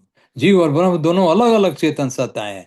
चेतन होने से नित्य है, कुटस्थ है, दोनों सत्ताएं, आत्मा की सत्ता परमात्मा की सत्ता, दोनों नित्य है, दोनों चेतन है, दोनों कुटस्थ है, सब कुछ है। तो ब्रह्म के साथ भी यही बात लागू है, और जीव के साथ भी यही बात लागू है। कौन सी बात लागू है? कि ब्रह्म जो है सो जीव नहीं हो सकता है। जीव के साथ क्या लागू है? कि जीव भी ब्रह्म के समान, जैसे ब्रह्म जीव नहीं हो सकता है, तो जीव भी ब्रह्म नहीं हो सकता है। जीव सदा जीव है, ब्रह्म सदा जीव है, ब्रह्म सदा ब्रह्म है। तो यही जीव और ब्रह्म के मेल का विज्ञान है, यही जीव और ब्रह्म के संधि का विज्ञान है। इसीलिए तो स्वामी जी कहते हैं क्या, योग का परिभाषा क्या कहते हैं कि योग रहस्य उपाय में जीव ब्रह्म की संधि। स्वामी जी स्वरवेद में लिखे हैं ना योग की परिभाषा में, कि जीव ब्रह्म की संधि में योग, योग रहस्य उपाय है जीव ब्रह्म की संधि। यही रहस्यात्मक उपाय है। रहस्य यही छिपा हुआ है। यही रहस्य है कि जीव जो है सदा जीव है, जीव कभी ब्रह्म नहीं हो सकता, ब्रह्म सदा ब्रह्म है, ब्रह्म कभी भी जीव नहीं हो सकता। जीव और ब्रह्म के मेल होने से, संधि होने से ब्रह्म के गुण जरूर जीव के अंदर आ जाते हैं, लेकिन जीव ब्रह्म नहीं होता, ब्रह्म के समान हो जाता है, एक जैसा हो जाता है। तो यही जीव और ब्रह्म की संधि है। फिर आगे हम लोग कुछ और जो शेष रह गया, आप जी यहीं यहीं तक हम लोगों ने सोचा भी था, निरंजन जी ने भी घोषणा किया था कि आज यहीं तक चर्चा होगी, आज ये सत्संग को हम लोग यहीं पर विराम करें, फिर आगे अभी प्रश्नोत्तरी के लिए समय है। तो इन्हीं चंद शब्दों के साथ मैं अब अपनी वाणी को विराम देना चाहूँगा। बोलिए सदगुरुदेव भगवान की जय। निरंजन जी, आप प्रश्नोत्तरी के कार्य को आगे बढ़ाएंगे। जी जी, जय सदगुरुदेव। अंकल जी, बहुत बहुत अच्छा लगा। आपने बहुत प्रश्नों का इसमें अम, हम लोगों को उत्तर दिला दिया आपने। एक सेकंड मुझे दीजिएगा थोड़ा। हाँ, तो अभी जो है मैं चाहता हूँ कि जितने भी गुरु भाई गुरु बहन हैं, स्पेशली अगर कोई पहली बार यदि ज्वाइन किए हो तो अपने आप को इंट्रोड्यूस कर सकते हैं, और उसके बाद जो है हम प्रश्न करेंगे, प्रश्नोत्तरी। अभी आधा घंटा बचा हुआ है, और मुझे लगता है कि सबके मन में काफी प्रश्न होंगे, मेरे मन में तो है ही, मतलब हाँ, क्लैरिटी के एक लिए बात हम प्रश्न। बोलना भूल गए थे कि स्वामी जी जी। ने इसको स्वरवेद में एकत्व की स्थिति कहा है। जीव और अच्छा। ब्रह्म का जो इस तरह से मेल होता है, उसको एकत्व की, एकत्व विशेषण शब्द है। तो एकत्व का मतलब होता है एक जैसा। जी जी जी तो जी। ऐसे जाने हाँ वो। एकत्व है, जीव और जी ब्रह्म की एकता इसको कहिए। यही एकत्व की स्थिति स्थापित हो जाती है, यानी एक जैसा हो जाते हैं जीव जो है जी। और ब्रह्म जो है एक जैसा हो जाते हैं, जीव ब्रह्म के समान हो हम्म। जाता है। हम्म। जी। तो ठीक है, उस आप आगे प्रश्नोत्तरी का कार्य को आगे बढ़ाइए। जी जी जी जी, आपने बहुत ज़्यादा क्लैरिटी किया है अंकल जी उसमें। मुझे तो लगता है कि एक बार फिर से सुनना होगा मुझे, और मैं तो ऐसे भी रिवीजन करता हूँ, और मैं रिकमेंड करता हूँ सबको भी सुनने के लिए। और अब हम प्रश्न के लिए ओपन करते हैं। तो यदि किन्हीं के पास प्रश्न हो तो कृपया सामने आए और प्रश्न करें। हालांकि एक प्रश्न तो मेरे मन में अभी जस्ट आ ही रहा है, पर मैं फिर भी ओपन करना चाह रहा हूँ। जय जय तो मैं। सतगुरुदेव। जी जी। अजय बोल रहा हूँ। अंकल जी, बहुत बढ़िया एक्सप्लेनेशन किया आपने, बहुत सारे डाउट्स क्लियर हो गए। लेकिन फिर भी एक डाउट, एक क्वेश्चन मेरे दिमाग में, जो बहुत जब भी ये टॉपिक को सुनता हूँ बहुत बार ये आते रहता है। वो क्वेश्चन ये है अंकल जी कि जैसे आप अवस्था में आत्मा और परमात्मा का मिलन होता है, अ, फिर भी एक एक टाइम आता है जब आत्मा को इच्छा होती है और वो उसका पतन होता है। तो वो फिर भी उसकी इच्छा मतलब इंडिपेंडेंस है, वो आत्मा आत्मा इज लाइक इंडिपेंडेंट एंटिटी होता है परमात्मा के साथ मिलन के बाद भी। और इच्छा से आ, वो उसका उसको प्रकृति भोगने की इच्छा होती है, वो नीचे आता है आत्मा। अम, और ये प्रकृति के माया जाल में फंस जाता है। लेकिन फिर आपने जैसे एक्सप्लेन किया कि प्रकृति के अंदर भी आत्मा प्रकृति के अंदर मिल के अपने स्वरूप को भूल जाता है। तो माइंड जो है, मन जो है, ये रूल करता है ये प्रकृति में। आत्मा मन के थ्रू काम करता है और मन की इच्छा होती है पूरी प्रकृति के अंदर। तो कैसे हम लोग डिस्टिंग्विश करें कि प्रकृति के अंदर ये जो तीन अवस्था है, जो जड़ मतलब स्थूल और स्वप्न और सुषुप्ति, उसमें मन की इच्छा से सब काम चल रहा है। आत्मा की इच्छा और मन की इच्छा को कैसे डिस्टिंग्विश करें, कब आत्मा की इच्छा होती है कि वापस जाए परमात्मा के पास, या वो मन की इच्छा होती है? कैसे हम लोग डिस्टिंग्विश करें मन और आत्मा के इच्छा के बीच में? मेरा शायद मेरा मेरे मेरे मेरी अज्ञान की अवस्था है, तो शायद मेरा प्रश्न ठीक नहीं रहेगा, लेकिन मेरा ये क्वेश्चन है मतलब, जैसे आत्मा की इच्छा और मन की इच्छा, ये या फिर आत्मा की इच्छा है सब प्रकृति के अंदर, मन की इच्छा नहीं है, या मन की इच्छा है, नहीं मतलब नहीं, दोनों दो। ऐसा है ना या कि हम्म। ये जो इच्छा, ज्ञान और प्रयत्न, तीन शब्द हैं ना। तो आप तो करेक्ट। जानते ही हैं कि चेतन वस्तु का ये तीन जो है, ये तीनों तीन प्रॉपर्टीज हैं, इच्छा, ज्ञान और प्रयत्न। आत्मा हम्म। के आत्मा तो चेतन है ना, वो तो कॉन्शस एलिमेंट है। उसके पास जो ज्ञान है, उस ज्ञान में ह्रास विकास हो सकता है। ह्रास विकास हो सकता है। ह्रास होता है जब प्रकृति का संबंध हो जाता है। विकास होता है जब प्रकृति से संबंध छूटने लगता है। तो प्रकृति से जब संबंध छूटने लगेगा तो वह ज्ञान की स्थिति जब उत्पन्न होती है, तो वो अपने आप, ये तो अनुभव का चीज है ना। जब जैसे आप जो भी कुछ करेंगे, तो उसका अनुभव तो आपको होगा ही ना। तो ऐसा होता होगा, मैं समझता हूँ जहाँ तक कि ऐसा होता होगा कि जब प्रकृति से संबंध छूट, तभी तो जोगी को जोगी जो है सो अपने संसार के सारे कामों को कैसे करता है। आखिर उसको कहीं से इच्छा होती है ना, तब न संसार के काम को करता है। और यह भी हम लोग कहते हैं कि प्रकृति से संबंध उसका छूट गया, तो वहां पर किस तरह से हो रहा है, किसकी इच्छा से हो रहा है। वहां पर जो इच्छा, आत्मा की ही अंदर जो इच्छा का गुण है, उस इच्छा से सारे कार्य हो रहे हैं। लेकिन प्रश्न यह उत्पन्न होता है कि स्थिति क्या है। स्थिति प्रकृति से उसका संबंध है कि प्रकृति से संबंध नहीं है। प्रकृति से संबंध नहीं रहने पर ज्ञान की अवस्था में इस तरह से विकास हो जाता है कि जीवात्मा को स्वयं महसूस होता है कि यह कार्य कैसे हो रहा है। तब न कहा गया है कि जीवन मुक्त योगी को ज्ञान की अवस्था में आत्मा की शुद्ध आत्मिक चेष्टा से कार्य होता है। शुद्ध आत्मिक चेष्टा से, वहां पर मन नहीं रहता है। जो आप बोल रहे हैं कि मन की इच्छा से कार्य हो रहा है, वहां पर मन को तो समाप्त कर दिए रहता है वह योगी, उस अवस्था में पहुंच करके। तो यह ज्ञान की अवस्था में है। ज्ञान की अवस्था में ये सारे संशय और भ्रम उत्पन्न होते हैं। हम लोगों की अवस्था क्या है? अज्ञान की अवस्था है। तो हम लोग अज्ञान की अवस्था है, इसीलिए तो हम लोग इसको सुन सुन करके, पढ़ करके समझना चाहते हैं ना कि तात्विक ज्ञान क्या है। तो जब यह मालूम हो जाएगा कि यह जो कार्य हो रहा है हमारे अज्ञान की स्थिति में हो रहा है, मन के द्वारा, हमारी अभी वैसी स्थिति नहीं है जिसकी समझ हमको है, किसी दूसरे को नहीं है हमारे अतिरिक्त। तो हम लोग समझ आ जाती है, समझ आ जाती होगी, अवश्य आ जाती होगी। मेरा यह मानना है कि यह ज्ञान के ऊपर निर्भर करता है, ज्ञान की अवस्था के ऊपर निर्भर करता है। समझे ना? जैसे कि जैसे कि अंकल, ये यदि आप कैसे कह देंगे कि हम जो कार्य कर रहे हैं वो किस अवस्था में रहकर कार्य कर रहे हैं? वह तो स्वयं वह जानता है, कार्य करने वाला जानता है। करेक्ट आप करेक्ट नहीं सर। जान। हाँ। जैसे कि अंकल, मेरा मतलब एक सिंप्लीफाई करना चाहता हूँ मैं इस बात को।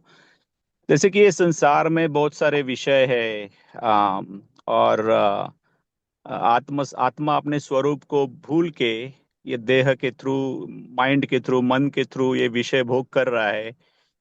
तो डिफरेंट डिफरेंट विषय की जो इच्छा है वो मन प्रकट कर रहा है। लेकिन जैसे हाँ। आपका प्रवचन सुनना है, ये इच्छा आत्मा प्रकट कर रहा हम्म। है या मन प्रकट कर रहा है? कौन कैसे डिस्टिंग्विश करेंगे इसको? हो मतलब क्या क्या क्या हो कैलकुलेशन है रहा। इसका?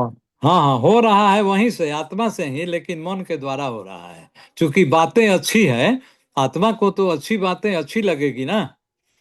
हम्म। आत्मा को जैसे मान लीजिए कि हम लोग स्वामी जी को देख करके कैसे प्रसन्न होते हैं, और दूसरा कोई प्रसन्न नहीं होता है। हम लोग जानते हैं कि सदगुरु क्या होता है। तो आत्मा जो है एक तरह से खुश होती है सदगुरु को देख करके। आत्मा जानती है ना कि हमारा हम्म। कल्याण करने वाला कौन है। मन तो नहीं जानता है, लेकिन आत्मा तो जानती है, आत्मा को तो ज्ञान है। तो आत्मा को आभास होता है। समझे ना? ये आभासी ज्ञान है। जब हम कोई अच्छी बातों को सुनते हैं, सत्संग में अच्छी बातों को, ज्ञानवर्धक बातों को सुनते हैं, तो हमको अच्छा इसलिए लगता है कि वह आत्मा को अच्छा लगता है। भीतर से आत्मा प्रसन्न होती है। जब जिस दिन सत्संग में हम लोग रहते हैं, तो उस दिन मन प्रसन्न रहता है। कैसे हम लोगों को मन करता है कि कहीं सत्संग में जाएं या सत्संग में अच्छी बातों को सुने? वह आत्मा के स्तर से वह बातें आती है, मन के माध्यम से आती है। लेकिन बातें होती हैं, जो अच्छी बातें हैं वह अच्छी हैं। तो अच्छा, हम लेकिन लोग अगर जैसे कोई अगर वहां विषय भोग करना है तो ये है तो आत्मा की इच्छा नहीं है ना, ये मन की इच्छा है। क्या चीज का। यहाँ पर एक चीज, एक कमेंट मैं देता हूँ अजय जी। अंकल जी ने यस, उस संदर्भ में बताया कि आत्मा का हमें अनुभव नहीं है अभी। बात आपका सही है, करेक्ट। जो भी हो रहा है मन के धरातल पर हो रहा है।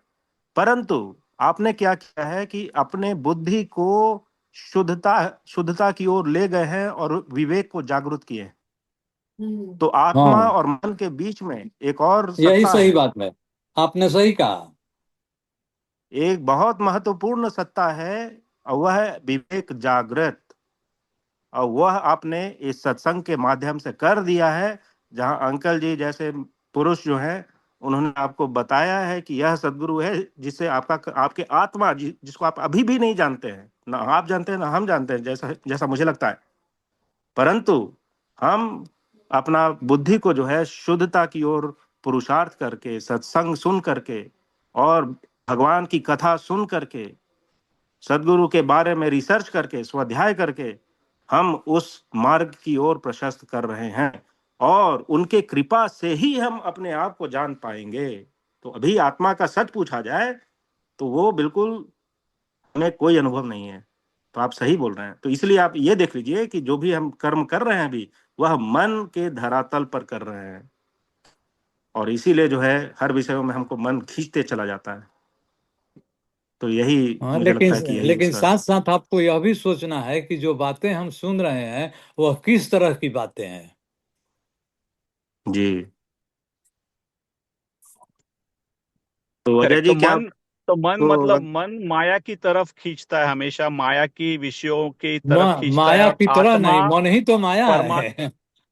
अच्छा, मन ही तो माया है। तो मन जी मन जी माया की तरफ खींच रहा है और आत्मा परमात्मा की तरफ खींच रहा है, और दोनों में ये द्वंद, फाइट चालू है दोनों के बीच में। ऐसा हो रहा है हमारे बीच में। एक्चुअली फाइट हो ही नहीं रहा है ना, यही तो दुख की बात है, क्योंकि आत्मा अच्छा। अभी आत्मा का कोई अनुभूति नहीं है। अच्छा। हाँ, आत्मा अगर लेकिन आपका जागृत हो जाएगा तो आपकी अवस्था तो तुरिया की हो जाएगी। लेकिन लेकिन तुरिया जो आत्मा अंकल जी ने बताया, मन को खींच के, वो जैसे ये वो प्रवचन वो सुनने की शक्ति दे इच्छा रहा है सिर्फ। आत्मा आत्मा बुद्धि के थ्रू मन को डायरेक्ट कर रहा है, मतलब मन को कंट्रोल करके लेके आ रहा है इसके अंदर। ऐसे आत्मा की इच्छा मन को सुननी पड़ रही है, ऐसा ऐसा हो रहा है। करेक्ट। हम्म। जी जी जी, इसमें जो है अंकल जी ने एक बहुत अच्छा। एक पता नहीं आप भारत में कौन से प्रदेश के हैं, मैंने पता है, मैं बिहार से हूँ। तो बिहार में महाराष्ट्र। एक कहावत है। अच्छा, वहाँ पर एक कहावत है, मगही में बोलते हैं, मगधी वहाँ का ठेठ भाषा होता है, वर्नाक्युलर लैंग्वेज में बोलते हैं कि हम्म। माल महाराज के मुखिया खेले होली। अंकल जी ने भी बोला था, उन्हें तो हमको हमेशा याद रहता है। तो उसका मतलब मिर्जा ये खेले होता है कि होली, मिर्जा खेले है जी, होली, मिर्जा खेले मिर्जा होली, खेले राइट राइट राइट। होली। हाँ, थोड़ा कॉमेडी की लगेगा, पर हाँ, कॉमेडी जो एक आध्यात्मिक धरातल पर जो इसको समझने का प्रयत्न करेगा, वो बोला कि अरे इसमें तो पूरा रहस्य ही भरा हुआ है इसमें। इतना मजाक मजाक में जो है ये रहस्य उसमें पैक्ड है, कि मिर्जा जो है, जो मंत्री का पद पर है, वो होली खेल रहा है अपने सारे चेले चपाटों के साथ, और सारा हम्म। धन जो है वो राजा का इस्तेमाल हो रहा है, और राजा को पता नहीं है। तो यहाँ पर राजा जो है वो आत्मा हो गया, और मिर्जा जो है करेक्ट। मंत्री वो मन है, और उसके सारे चेले चपाटी सारे पंच इंद्रियां, ज्ञान इंद्रियां, कर्मेंद्रियां, पंच प्राणों भाई को भी जोड़ लीजिए, तुम्हें सब तो सब प्रॉब्लम सब ज्ञान उसी में के है। बाद हाँ, सब नीरज सब चेले चपाटी जो है, मन जो है सबको होली खेल खेल रहा है उन लोग के साथ में। करेक्ट। तो तो ये सत्संग सुन के राजा को समझ रहा है कि एग्जैक्टली क्या हो रहा है, ज्ञान आ रहा है। राजा तो राजा इसमें निर्विषयी है यहाँ पर। राजा अब जो है मिर्जा के ऊपर डिपेंड करता है कि मिर्जा होली खेलना कब बंद करेगा। अच्छा। वो सत्संग सत्संग जब सुनेगा मिर्जा, है ना, तब बोलेगा कि अरे हाँ। एक मिनट, थोड़ा सा होली खेलना है, लेकिन हमको राजा राजा में ही परमानंद है, हमको वहां जाना है। तो इस तरह का विवेक जो है। ओके। हाँ जी। तो इस लफ्ज को जो है अगर याद रखिएगा ना, तो उसमें उसमें हाँ। कोई कंफ्यूजन नहीं होगा। हाँ। जी thank you, thank you, thank you. जी जी। तो कभी कभी ये जो वर्नाक्युलर जो हमारे कल्चर में जो है ना, जैसे हम बचपन में हम, इसलिए बोला जाता है कि भारत में जन्म लेना भी बहुत दुर्लभ बात मानी जाती है।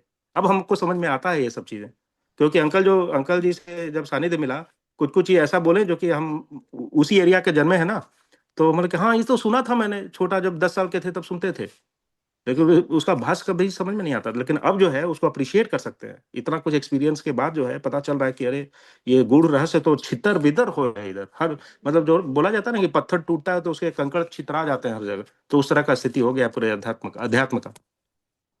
तो बहुत अच्छा प्रश्न आपने किया है, और सत्संग में ही ये चीज को क्लियर किया जा सकता है। कोई भी गूगल सर्च और यूट्यूब सर्च से बड़ा बहुत मतलब बहुत कठिन है इस चीज को समझना, ये इतना मेरा अंडरस्टैंडिंग है। और मैं जो भी बोल रहा हूँ यहीं से सीखा हुआ ही ये जो इन्फॉर्मेशन है वो मैं बता रहा हूँ जी। थैंक यू, और थैंक किन्हीं के यू। पास कोई प्रश्न हो तो प्रश्न करें जी।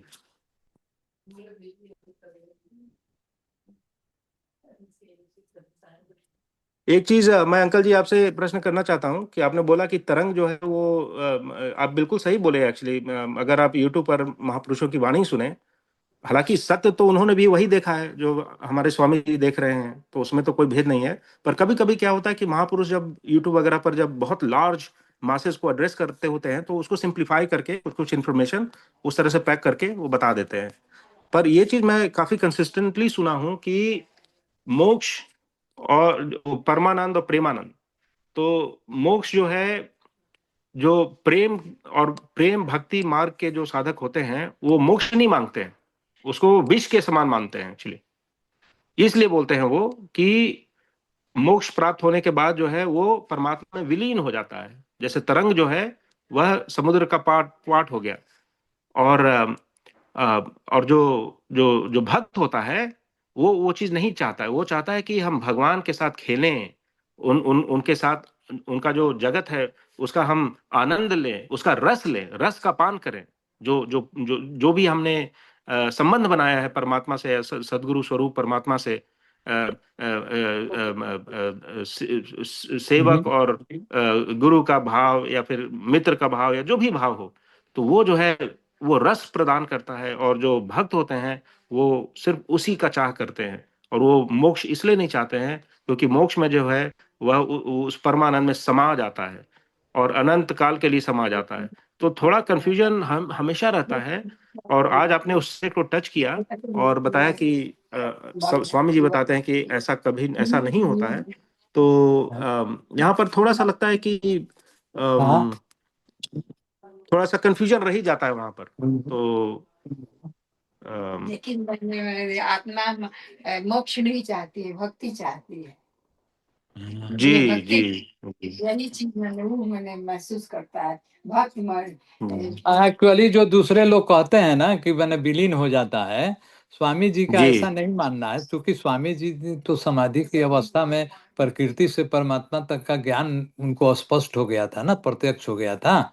तो आत्मा जी परमात्मा में विलीन नहीं होती है, आत्मा परमात्मा में से अलग रह करके परमात्मा के साथ संबंध स्थापित किए रहती है और आनंद गुण का उपभोग करती है। दोनों अलग अलग चेतन सत्ताएं हैं, समझे ना। वो क्योंकि वो उसके अंदर विलीन हो जाएंगी ना, तो उसके आनंद गुण को उपभोग कैसे करेंगे? विलीन जी हो करके नहीं करती हैं। आत्मा जो है परमात्मा के अंदर लय हो करके परमात्मा के आनंद गुण का उपभोग नहीं करती है। उसका अपना अस्तित्व बिल्कुल शून्य सा नहीं होता है, उसका अपना अस्तित्व वहां कायम रहता है। अपने अस्तित्व में उस महान अस्तित्व के गुण को अनुभव करती है, आनंद का उपभोग करती है। अलग अलग चेतन, जो चेतन सत्ताओं का आपस में विलय नहीं होता है, आपस में वो विलय नहीं एक दूसरे में मिलेगी नहीं, दोनों अपने अपने स्वरूप से अलग अलग है ना। चेतन की परिभाषा है ना कि वो दोनों अपरिवर्तनशील है, उनके स्वरूप में कदापि परिवर्तन नहीं होगा। वो है अपना स्वरूप में, वह भी है अपने स्वरूप में, वह भी है, दोनों है। लेकिन चूंकि मेल इस तरह से होगा कि वो जो है एक मैंने आत्मा जो है परमात्मा के आनंद गुण का उपभोग करते रहती है। जी शून्य सा जी शून्य सा बन करके नहीं करेगी, शून्य विहीन होकर के करेगी, शून्य नहीं बनेगी। शून्य बन जाएगी तो फिर कैसे कौन किस कैसे आनंद गुण का उपभोग करेगा? लय यदि हो गया तो उसका अपना अस्तित्व तो समाप्त हो गया ना, तो फिर को उपभोग कौन करेगा? आनंद गुण का उपभोग आत्मा मुक्ति में बराबर चाहता है ना, कि बराबर हम यही आनंद गुण का उपभोग करते रहें। इसीलिए वो कहा है कि हमको मोक्ष नहीं चाहिए, हमको केवल बस भक्ति चाहिए, और ताकि हम आनंद गुण का उपभोग करते रहें। यह भी एक भक्ति का प्रकार ही है कि भक्ति में रहना चाहती जी है, पतन नहीं चाहती है। लेकिन ये तो ऐसा विधान जी है ना, ईश्वरीय व्यवस्था है, क्या करिएगा। जी जी जी जी। और आपने एक और चीज बहुत अच्छा बताया था इसमें कि उस अवस्था में जो है एक ट्रांसफर ऑफ पावर भी हाँ हाँ इन्वॉल्व हाँ हाँ होता है। हाँ। देखिए अभी तो अभी जी आंटी जी हमको एक दोहा बताई, हम लोग रोज पढ़ते हैं कि मुक्ति सदा मन भावनी हंस विभो विज्ञान, तदपि मिले मोहि भक्ति बर मीन नीर छिमि ज्ञान। तदपि मिले मोहि भक्ति, माने मुझको भक्ति ही बराबर दीजिए, भक्ति को श्रेष्ठ बताया गया है। मुक्ति सदा जी मन भावनी, मुक्ति सदा मन भावनी रहती है। हंस विभो विज्ञान, हंस जो है उसमें पूरा एक रूप से समा जाता है, इसका विज्ञान समझना चाहिए। इसीलिए प्रार्थना किया गया कि तदपि मिले मोहि भक्ति बराबर भक्ति हमको मिले। खत्म हो जाता है ना, जी जी जी। परमात्मा से मिलने का हाँ ये प्रयास खत्म हो जाता है, हाँ भक्ति निरंतर प्रयासरत रहता है। हाँ जी हाँ, नहीं बिल्कुल, इसमें तो कोई संशय की बात ही नहीं है कि क्या मांगना चाहिए। हाँ, और हम बस लोग ये मैं सब विषयों पर बराबर चर्चा करते हैं। जी जी जी जी जी जी हाँ, जिज्ञासा हाँ होना चाहिए, बहुत अच्छी बात है। जी। और कुछ कुछ चीज आपने ऐसा बोला कि मतलब एकदम बिल्कुल क्रिस्टल क्लियर हो गया कि जब तुरीयावस्था होता है तब वहीं पर जो है हमारा मन और प्राण का लय हो जाता है, हो और जाता है, तब हाँ। तुरीयातीत में हमारे आत्मा का अनुभूति शुरू होता है। तो ये कितना मतलब गूढ़ रहस्य है कि इस चीज को समझना। और तुरीय अ, अवस्था में ही आत्मस्वरूप हो मिल जाता है, प्राप्त हो जाती है, समझे ना। क्योंकि आत्मस्वरूप की जी प्राप्ति तो तुरीय अवस्था में हो गया, उसके आगे बढ़ेगा ना जब कुछ नहीं जी रहेगा, उसके बाद मन प्राण समाप्त, प्रकृति समाप्त, त्रैगुण समाप्त हो जाते हैं। जी जी जी। लेकिन यह कहना तो बहुत आसान है, हम लोग भी सत्संग में ऐसा समझने के लिए, समझाने के लिए कहते हैं, लेकिन ऐसा तो करना पड़ेगा, यही ना सत्संग है। जी इसी को ना सत्संग कहते हैं। जिसमें तो बिरला लोग को हाँ, स्थिति आता तो बहुत इसीलिए बिरला, ना बहुत हम बिरला, कहें। मतलब क्योंकि समझना बहुत वो है, ये लीप ऑफ फेथ कह लीजिए या जो भी है, मतलब वो संस्कार से ही होता तभी है, ना स्वामी जी जैसा लिखते मुझे हैं लगता कि है। साधन कोटि में पार, कहत कहत मैंने कहत कि आप समझब कठिन, साधन कोटि में पार बताए थे ना हम, जी करोड़ों में एक होता है। जी। यदि और किन्हीं के पास प्रश्न हो तो कृपया करें प्रश्न, और इसको अपना डिस्कशन का मंच ही समझें। ये जो प्रश्नोत्तरी वाला जो समय है, ये समझ लीजिए कि ये बस ये सामूहिक डिस्कशन मंच है ये। जी।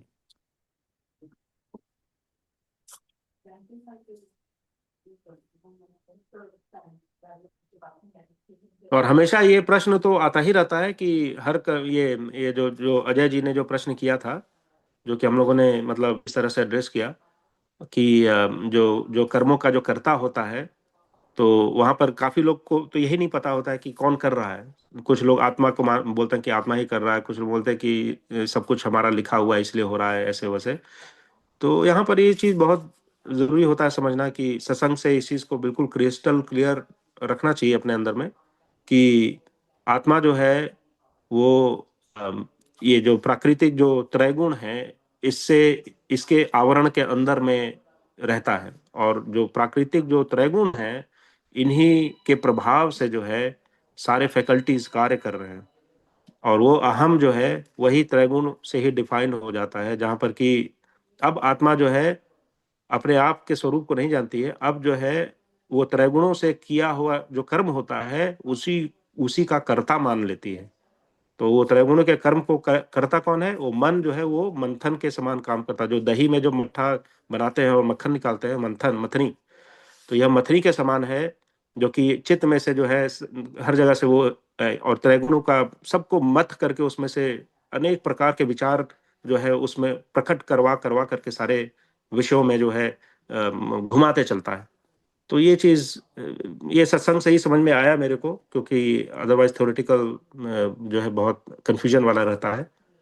तो इससे ये चीज बहुत क्लियर हो जाता है कि जो भी हमारे मन में जो विचार आते हैं, ये त्रिगुणात्मिक है, इनकी इनकी चक्र चल रही है। कभी अच्छे गुण थॉट आएंगे, सात्विक गुण आएंगे, अच्छा काम करने का मन करेगा, सत्संग सुनने का मन करेगा। फिर कभी राजसिक आ जाएगा किसी भोगों के प्रति, फिर कभी तामसिक आ जाएगा, लेजीनेस और ये सब चीज। तो ये चक्र चलता रहता है। या फिर कुछ ऐसे विषय जो कि नेगेटिविटी वगैरह वो सब, तो ये सब मन में चलता रहता है। तो विवेक जो है वहां पर हमारे पास बस यही एक फैकल्टी है, विवेक को हम कैसे जागृत कर सकें। वही एक फैकल्टी है जो कि इन इन इन विचारों को तलवार से काटना शुरू कर सकता है। हाँ, अभी तामसिक विचार आ रहा है, हटाओ तुरंत। हम हमें क्योंकि हमारे पास अब इंफ्रास्ट्रक्चर अवेलेबल है कि हमारे मन को कहाँ पर बार बार डालना है। जैसे कि प्रथम भूमि की साधना में जब मन को बार बार नासाग्र दृष्टि पर डालते हैं, पर इन इन इन जागृत अवस्था में जो है हम उसका भी अभ्यास करते हैं। तो ये चीज जो है समझना, मुझे लगता है कि तभी जो है जीता जागता जो है हम आनंद भी ले सकते हैं आध्यात्मिक ज्ञान का। जी देखिए, एक बात हम बताना आप लोगों को बताए भी थे शायद। मैंने प्रथमाचार्य श्री एक जगह है अपने आलेख में लिखते हैं, क्या यही तुरीयावस्था के बारे में, कि तुरीयावस्था जिसके बारे में हम लोगों ने कहा कि यह आत्म प्रकाश की प्राप्ति है, आत्मा अपने स्वरूप को पहचान जाती है। सदगुरु के अभाव में, जहाँ सदगुरु नहीं है या कोई सदगुरु के शरण में रह करके साधन अभ्यास नहीं कर रहा है, तो वहां पर आत्म प्रकाश मिलने के बाद आत्मा को ही वो योगाभ्यासी जो है, योगी जो है, परमात्मा मान लेता है। आत्मा को ही परमात्मा मान लेता है। लेकिन ये सदगुरु की कितनी कृपा है, या सदगुरु जिसको मिला वो उसके लिए यह कितनी हर्ष की बात है और कितने सौभाग्य की बात है कि कम से कम यह बताने वाला तो है कि नहीं, यह आत्मा नहीं है, परमात्मा कुछ और है। नहीं तो सदगुरु के अभाव में आत्मा को ही परमात्मा मान लेता है, सदगुरु के नहीं जी रहने के कारण। जी जी जी तुरीयावस्था में पहुंचता है साधन करते करते बहुत प्रयास के बाद, लेकिन वहां पर आत्म प्रकाश जो प्राप्त होती है तो वो आत्मा को ही परमात्मा मान लेता है। कोई के बताने वाला कोई नहीं है आगे ना। जी। हम्म। और किन्हीं के पास कोई प्रश्न हो?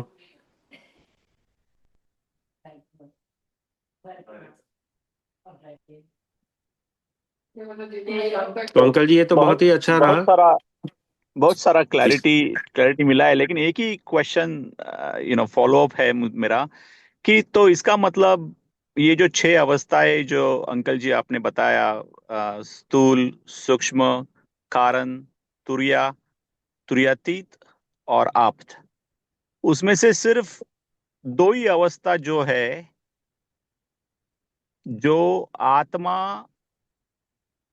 अपने आप को पहचान लेता है, मतलब आत्मा को पता है कि आत्मा है, लेकिन बाकी की जो 4 अवस्था है उसके अंदर आत्मा को ये पता नहीं है कि आत्मा है।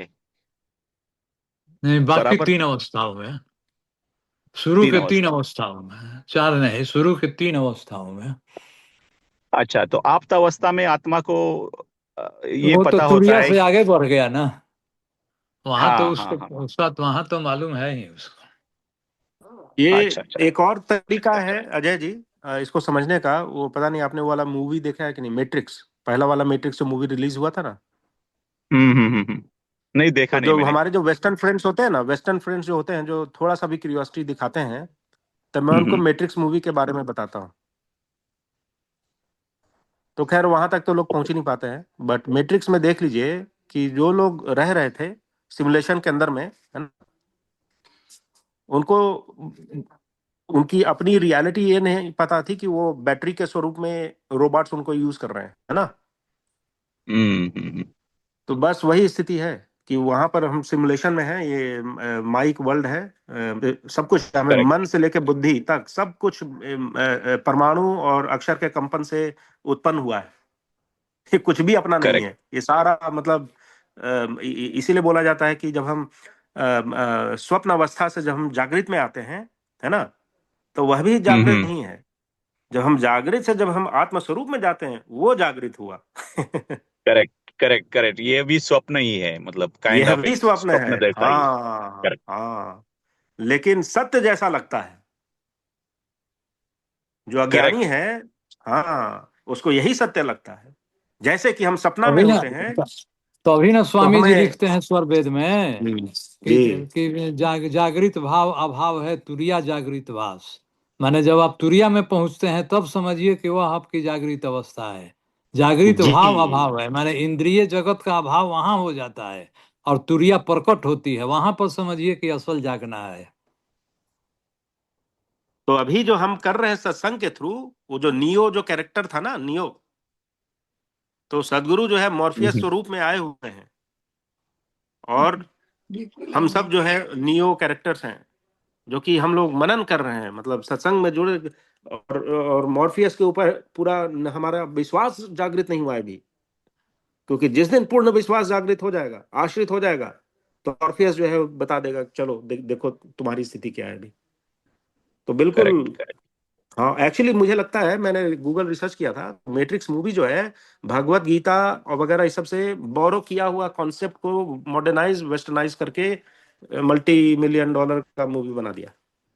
तो हम्म। कहीं ना कहीं जी, क्योंकि अगर आप देखें तो बस यही दुख की बात है कि उन्हें ये नहीं पता था कि यहाँ पे जो आत्मा का जो स्वरूप है वो सच्चिदानंद स्वरूप है, और इन्होंने बड़ा तामसिक स्वरूप दिखा दिया, बेसिकली बैटरी स्वरूप में रोबोट्स यूज कर रहे हैं। बस यही फर्क लगा मुझे। हम्म। Correct correct. Thank you uncle जी, थैंक यू निरंजन जी। जी जी, नहीं, बहुत अच्छा है कि आप इस तरह के प्रश्न कर रहे हैं, तो हमारा भी थोड़ा रिवीजन हो रहा है, और अंकल जी के सानिध्य में हो रहा है। तो अगर मैं कुछ गलत बोलूंगा तो कम से कम अंकल जी तुरंत करेक्शन कर देंगे। तो ये अच्छा है। तो यही सत्संग होता है जहां पर इस प्रकार के सत्पुरुष जहां पर हों, वही सच्चा वाला सत्य है। और नहीं तो सत्संग के नाम पर बहुत जगह पे तर्क भी होता है बहुत, है ना। तो वह जो है सत्संग, मुझे नहीं लगता है कि वह सत्संग शुद्ध रूप में सत्संग होता है वह। जय सद्गुरुदेव। निरंजन जी, जय मायापुर। सदगुरुदेव। जय सदगुरुदेव माया जी। एक प्रश्न भी है मुझे, और उससे पहले इस सत्संग में मैं रेडमी करके नाम नहीं देख रही हूँ। Redmi 9i, not sure new people हैं और हमारे अपने बीच जी के जी लोग ही जी, मैं भी हैं। देख रहा हूँ। कृपया आप अपने आप को इंट्रोड्यूस करें। Redmi 9i। जी,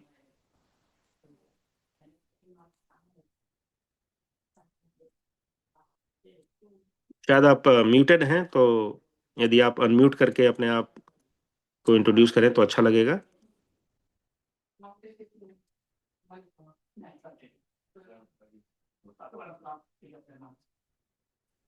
ठीक है निरंजन जी, आप और एक बार जी बोल जी सकते जी हैं, जी शायद अभी अवे है उनका फोकस और जो भी है। तो ये बहुत बार प्रश्न आता है बहुतों का, मुझे थोड़ा तो अंदाजा है, बट फिर भी चाहूंगी अंकल जी से और सुनना इस बारे में। जैसे मन, अजय जी ने बहुत अच्छी बात की और उसी से ही मेरे को भी, और जो ये डिस्कशंस इन द पास्ट हुआ है और ऑलवेज अंडरस्टैंड करने का हम लोग प्रयास करते हैं। तो जैसे मन की इच्छा है या आत्मा की इच्छा है, ये बहुत मुश्किल होता है कि, और मन बहुत बार भ्रम में भी लाता है। तो मन भी सूक्ष्म है और आत्मा तो और सूक्ष्म है। तो मन की बात समझने के लिए, जैसे आज मेरा मूड नहीं है, मन नहीं लग रहा है, हम ऐसा बोलते हैं लूजली, और समझ में आता है कि मन रेस्टलेस कर रहा है, और मन को अच्छा लग रहा है तो आत्मा भी है। बट फिर भी हम अपनी आत्मा को कैसे जाने? मन नहीं लग रहा है, हमारे से कुछ काम नहीं होगा, मन का फिर भी एक एहसास है कि माइंड मेरा अवे है, रेस्टलेस है। पर मेरे अंदर की आत्मा को मैं कैसे समझूं? मेरे इस शरीर में 24/7 है, पर मेरे अंदर आत्मा है, उसकी कैसी एक्टिविटी हो जिससे मुझे लगे ये मेरी आत्मा का हलचल है, या उसकी समझ कैसे मैं करूं? एज ए नॉर्मल तो मुझे नहीं पता चलेगा, मैं बस समझूंगी कि मेरे अंदर आत्मा है, बट आत्मा का इंडिकेशन कैसे हो कि मेरे अंदर आत्मा है, और यदि उसकी स्थिति ऊपर की ओर जा रही है तो मैं कैसे समझूं? होपफुली मैं अपने प्रश्न रख पा रही हूँ। ये बहुत अच्छा प्रश्न है माया जी। अंकल जी, आप कृपया अपना ऐसा है ना निरंजन insight जी बताएं। कि ये सारी बातों का संबंध जो है वही वहीं पर हम लोग आ जाते हैं, वही ज्ञान और विवेक के ऊपर आ जाते हैं, समझे ना। तो ज्ञान की स्थिति पर निर्भर करता है। ठीक है, सारा काम संसार का आत्मा से हो रहा है कि मन से हो रहा है। आत्मा से, शुद्ध आत्मा से कौन स्थिति में होता है और शुद्ध आत्मा से कौन सी स्थिति में नहीं होता है। जब आत्मा शुद्ध नहीं रहेगी तभी न शुद्ध अवस्था में नहीं होगी, और जब आत्मा शुद्ध रहेगी तब आत्मा की स्थिति से होगी। तभी हम लोगों की स्थिति शुद्ध आत्मा की नहीं है। अभी हम लोग शुद्धावस्था में पहुँचे कहाँ हैं? अभी तो हम लोग मन के चंगुल में फंसे हुए हैं, संसार में हैं। तो मन के ही माध्यम से सब कार्य हो रहा है। आत्मा के माध्यम से आत्मा जरूर कर रही है, क्योंकि चेतन प्राणी तो वही है शरीर में। मन के माध्यम से तो हो ही रहा है। जब तक हमारा ज्ञान जो है शुद्धावस्था में नहीं पहुंचता है, जब तक हमारा अपना स्वरूप प्राप्त नहीं होगा, तब तक तो हम मन के ही भरोसे चलेंगे ना। और अपना स्थिति क्या हुआ है कि कैसे हो जाएगी, यह तो स्वयं उस व्यक्ति को मालूम होगा। जो जो व्यक्ति योगाभ्यास करता है और चाहे जो समझता है कि हमारी स्थिति क्या है, ये सबको नहीं मालूम होगा। हम लोग चाहते हैं कि वैसा ही हो जाए। इसका मतलब, हम लोग जानने का मतलब ही है कि हम लोग चाहते हैं कि वैसा हो जाए। लेकिन ठीक है, जब होगा तब होगा वैसा, तो फिर आपके अंदर यह प्रश्न नहीं रह जाएगा। यही जी है ना। जी धन्यवाद अंकल जी। जय हम्म, सतगुरुदेव। ये वही वही चीज है कि ये जो आत्मा का जो है, ये मुझे लग रहा है कि आत्मा साक्षी स्वरूप में वर्तमान विराजमान है। जैसे हाँ परमात्मा हमेशा साक्षी होते हैं, तो आत्मा भी वो साक्षी स्वरूप में है। वो बोला कि हाँ ठीक है, उसका सुनो। जहाँ बंधे हुए हो, माई प्रकृति तत्वों से बंधे हुए हैं, तो आत्मा देख रहा है कि हाँ ठीक है, उधर ही चल रहा है। और उसकी उसकी उसकी ओर जाने के लिए जो हमें जो उड़ करनी है, वो चीज़ नहीं हो पा रही है। और जैसा मैं समझा हूँ कि बस वही है, तो इसीलिए जो है सारा साधना और गुरु कृपा, बस यही है मुझे लगता है कि, और इसीलिए जो है इस चीज को समझना बहुत कठिन है ज्ञानियों के लिए। इसलिए मुझे लगता है कि संस्कार बहुत जरूरी है। या तो संस्कार या फिर अंधविश्वास कोई कर ले, एंड दैट्स व्हाट हाँ, मेक्स जैसे द मान लीजिए कि स्पिरिचुअलिटी आप तो सो इतना भी सोच रहे हैं, डिफिकल्ट। जी जी आप तो इतना भी सोच रहे हैं, माया तो इतना भी सोच रही है ना। जी। लेकिन दूसरा आदमी तो इतना भी नहीं सोच पाता है। दोनों में नहीं अंतर तो नहीं क्या सोच हुआ? सकते। जी। दोनों में अंतर हुआ वही सत्संग से प्राप्त हुआ ज्ञान और विवेक। विवेक।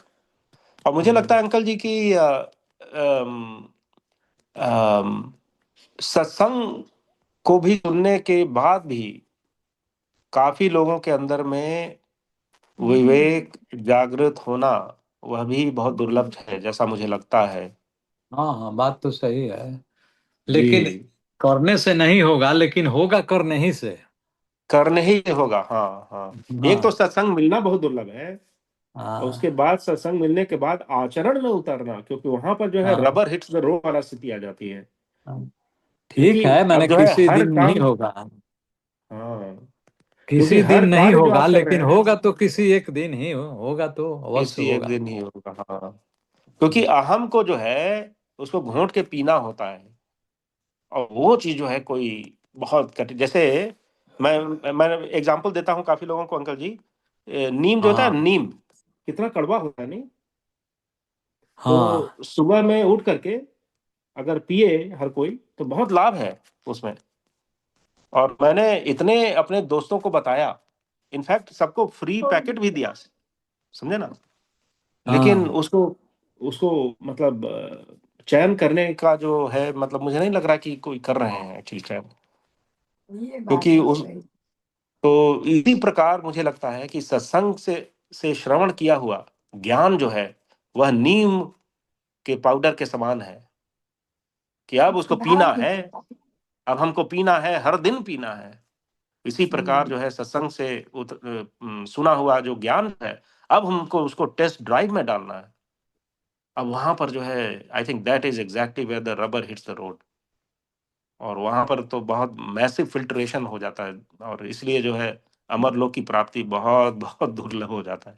एक्चुअली ये संत जी भी हमसे बोल रहे थे, निरंजन जी ये बहुत दुर्लभ मार्ग है, आप सोच समझ करके आप इसमें आगे बढ़ें, बोल रहे थे, हमको डरा रहे थे वो। तो बाद में हमको अब समझ में आ रहा है कि क्यों ऐसे बोल रहे थे वो। हाँ तो ये जो है परमार्थ का मार्ग है, ये जैसे जो ज्ञानी होते हैं वो ये मान लेते हैं कि अरे ये तो spirituality is for people who have become losers in the physical world, people who have given up, who have become more lazy, और ये नहीं देख रहे हैं कि ये नीम पीने के समान है। और तो कहीं ना कहीं that's what makes it very very rare. अब तो मैं जो बोल रहा हूँ ये तो 3-4 साल सत्संग के डेप्थ के अंदर जा करके ये चीज को बोल रहा हूँ, उससे पहले तो सारा बुकिश स्वाध्याय का ज्ञान था। और अनुभव जिनका हो जाए वो बोलेंगे तो सोचिए कि वो क्या स्थिति हो जाएगी। ये तो सत्संग की ये स्थिति होती है। तो बहुत अच्छा रहा अंकल जी आज का मतलब ये विषय, और अब मुझे लगता है कि समापन की ओर ले जाते हैं, और फिर अगले हफ्ते हम लोग फिर कंटिन्यू रखेंगे हिंदी सत्संग को। तो यदि आपका आज्ञा हो तो मैं समापन की ओर ले जाऊं। ठीक है। तो यदि कोई गुरु भाई गुरु बहन शांति पाठ करना चाहें तो कृपया करें। जी जय सद्गुरुदेव निरंजन जी, मैं जी कर माया जी। सकती हूँ जी शांति जी पाठ। जी। जी बोलिए श्री और सद्गुरुदेव पंद्रह भगवान पे और की बना भाई, वही जय। ना रहे, बाद में ज्वाइन शांति करेंगे। पाठ। हे प्रभु शांति स्वरूप हो, शांति शांति मय शांति, शांति शांति जन शांति हो, पूर्ण शांति में शांति। हे प्रभु शांति प्रदान कर, दूर हो सर्व अशांति, देव सदा फल शांतिमय, शांति शांति सुख शांति। बोलिए श्री सद्गुरुदेव भगवान की जय। बहुत बहुत धन्यवाद माया जी, बहुत सुंदर तरीके से आपने शांति पाठ किया। और इसी के साथ जो है अब हम सत्संग को समापन की ओर ले जाते हैं, और आप सबको बहुत बहुत धन्यवाद हॉलीडे सीजन में जो है सत्संग में जुड़ने का और पार्टिसिपेट करने का। और हम सब का आशा है कि अगला हफ्ता हमारा बहुत मंगलमय रहे, और और फिर हम अगले सैटरडे को मिलेंगे। तो जय सद्गुरुदेव टू ऑल। जय सतगुरुदेव। जय सद्गुरुदेव।